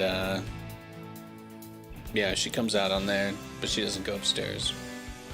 She's too much of a scaredy cat. Hey, Nadiri. Just got here. Is SC2 out of the tournament for sure? Well, they added the final game today, so they only had one more slot that they showed they were going to fill, and they announced Trackmania, so it does seem like StarCraft 2 is done in Saudi Arabia, so unless they decide to run a separate event for no reason at all. I suppose we'll know for sure that the real evidence or proof will be when players start getting let go from teams, right? The number one reason a bunch of people got signed in the last few years was for the EWC team money, so as long as those guys are still on their organizations, that's basically like your canary in the coal mine. So could be a little bit of a never say never situation. But I'm not in on that loop, so I think the casters are all just kind of like hoping that there's just a last second change. So doesn't seem like there's much to go on there.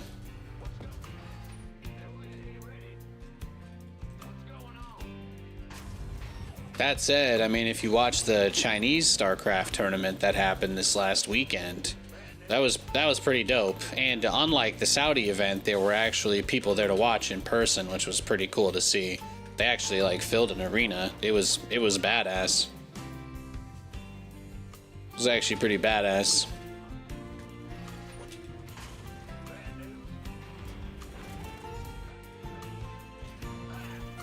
So hopefully Blizzard, China, and NetEase continue to run events and do stuff for StarCraft 2.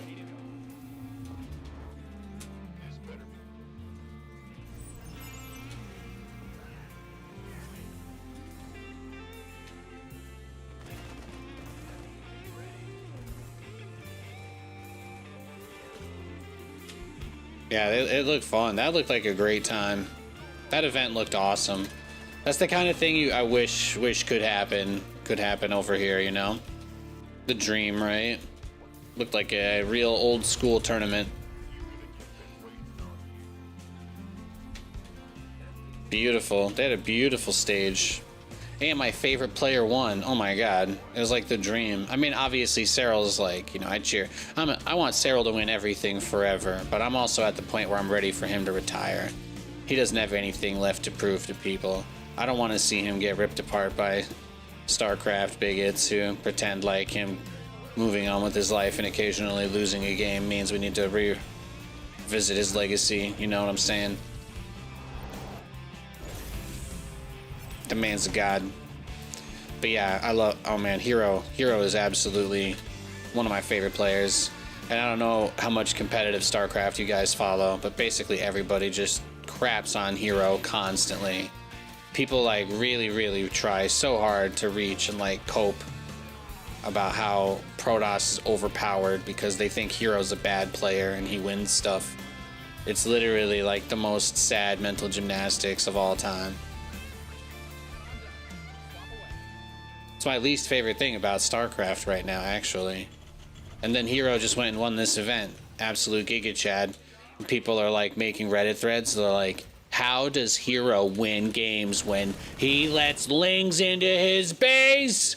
And it's like, guys, you just expect everybody to win every game perfectly?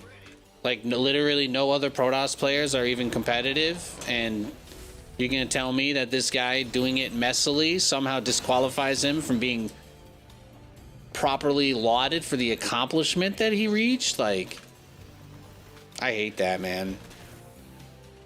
Bunch of bitches. CJ Hero's my boy. He's a Giga Chad. He's one of the best Protoss players to ever play the game, and he is the most handsome player to ever play StarCraft.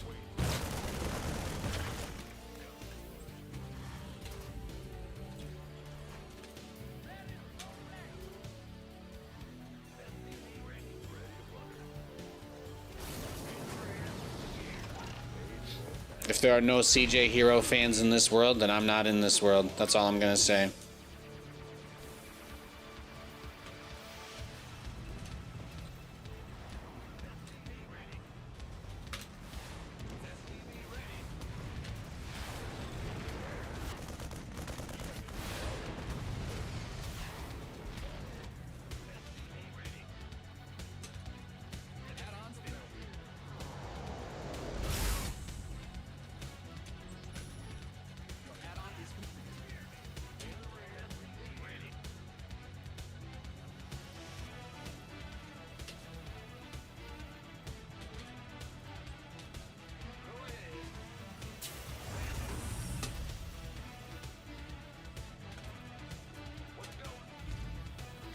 All right, well, we've got everything coming in.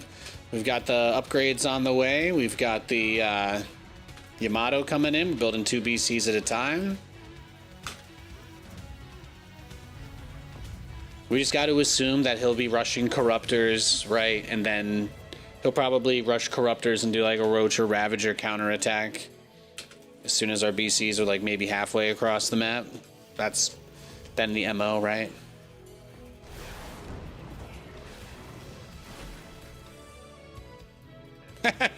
Yeah.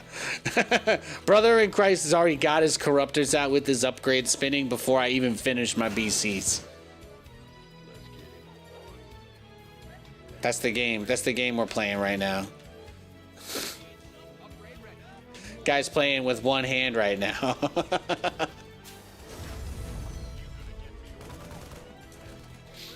Do y'all have a fave tournament? There are so many good ones. It's hard to say. I enjoyed so many of the StarCraft events for so many like different reasons too over the years. So it's hard to just like put one down definitively as like the best. I could say my first gig because it was life changing. I could say the one that I didn't win, that I didn't even get paid for because it led to everything else. Could be my first BlizzCon. Could be the first BlizzCon that I like hosted when I hosted BlizzCon. Could be the first time I went to Korea. Could be the first time I got to cast in the GSL studio. Those are all pretty good contenders for me. But like, you know, individually on their own, those are all like pretty huge achievements in my opinion. So I don't really think about it like that. Tournament wise, just for games, probably when Cyril won the world championship for the first time. That was like, in my opinion, the single most significant event in StarCraft 2 history. So, especially because there were still a lot of good Korean players in their prime playing back at that point. 2019 was like, if you ask me, it was the last big year for StarCraft. So it was the last year we had tournaments all over and got to do crazy shit the entire year. So 2019 was the last good year in many ways. So, but I certainly, yeah, so many good moments. I mean, how about when Mana won in Poland when we were doing WCS Krakow? That was crazy shit, man. When Mana won in his own country, that was awesome. You guys remember that? You remember,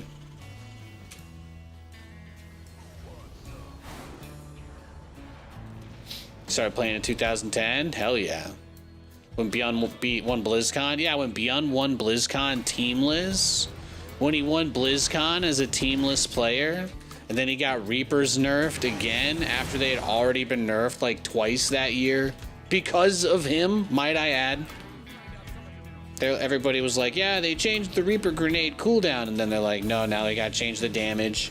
We gotta raise the cooldown even more. They're like, what happened? Is it broken? It's like, no, actually, everybody stopped using Mass Reaper. It completely fell off and is no longer a strategy that anyone does. And they're like, what? But what? But he just, yeah. And then he's like, yeah, he just makes Reapers anyway. He's literally so good with Reapers that even after they nerfed them to the point where everyone stopped spamming Reapers for a while, Beyond, he never stopped spamming Reapers. He never did. And it's, you know, it's something you love the guy for.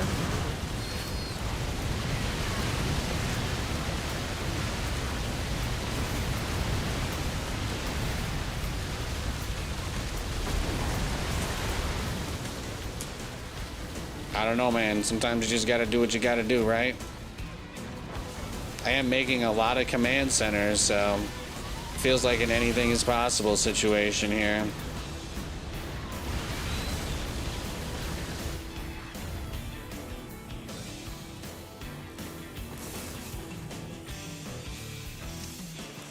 Well, he threw away a lot of stuff. I feel like this is the only thing I can do against him because he's, you know, he's obviously having a bit of fun with us tonight, but I got to get my mileage out of him too. I can still make a YOLO. I can make a YOLO video where I just teleport everything into his base, even if I can't beat him. So that's what I'm trying to make happen. But I have plenty of command centers to fall back on, so it's never going to be that easy.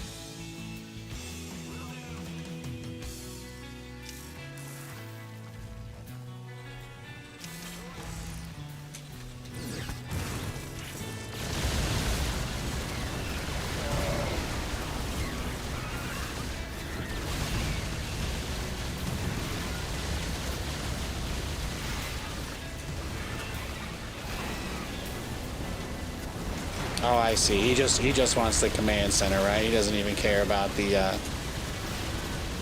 BCs anymore. Hey, if that's what you want to play command center ball.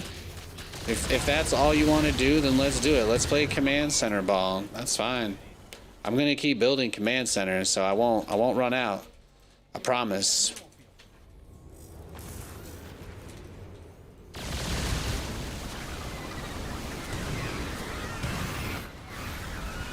Thanks, bro. You're gonna tire yourself out beating me up at some point. The mental exhaustion from the mania you're experiencing right now. You're gonna get tired at some point. You're gonna come crashing. I'll be waiting. Be waiting right here. The guy chasing you on foot with a spoon.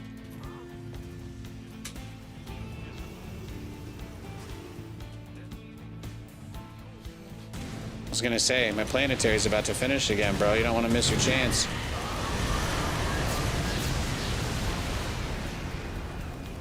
YOLO.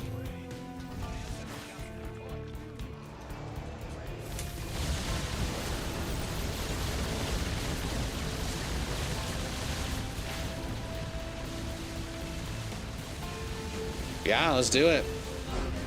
Beautiful. Beautiful.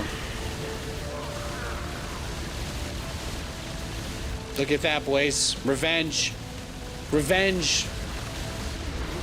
Revenge. We got him. I told you, eventually, he would hit his kill limit. He'd hit his preset kill limit, and we'd be able to beat him. You guys have never done clan boss before? You know you can't actually win, right? It's just about how much damage you do. You guys have done clan boss before, right? Like, come on. This is like 5th grade stuff. Look at his feng shui here, by the way. Resources lost, 6.9k to 21k. Not too shabby. Oh, it feels so good. Feels so good to beat him there. I needed that. Now I know, guys. Now I figured it out. All he does is he just mega all-ins the third every game. All I have to do is just defend my third and never leave my base, and he'll just kill himself. So now I've learned a valuable lesson. What, did I watch Stranger Things? You know, I don't want to like bum anybody out, but it just felt like it didn't look like it cost what it cost to make it. You know, I'm not crazy about a lot of the choices they made. I like how they wrapped up the last like 30 minutes of it, I guess. I think they tried to send it off better than Game of Thrones did, but I'm not gonna sit here and pretend that it was like incredible. You know what I mean? I just can't do that. So, hey, getting revenge on this guy was everything I needed, and I was actually able to clip the end of that game because that was a pretty great fight. So what I'm gonna say is I've earned myself a get out of prison card. I'm gonna go edit a couple of the highlights we took from the European games earlier today and get some clips ready for tonight and tomorrow. So thank you guys so much for watching the stream. 7, I have a lot of your clips to go through. I actually I forgot to get to that today because I ended up playing a game of Singed in League, and it was really good, honestly. Katie and I had a very fun game, and I just kind of decided to do that instead. So yeah, I got some editing to do. There's not anybody to play against on the ladder tonight. We did win another game against another Korean GM. I'll probably get demoted, but given the amount of people on, maybe not. Who knows? Thanks for watching, guys. See you tomorrow.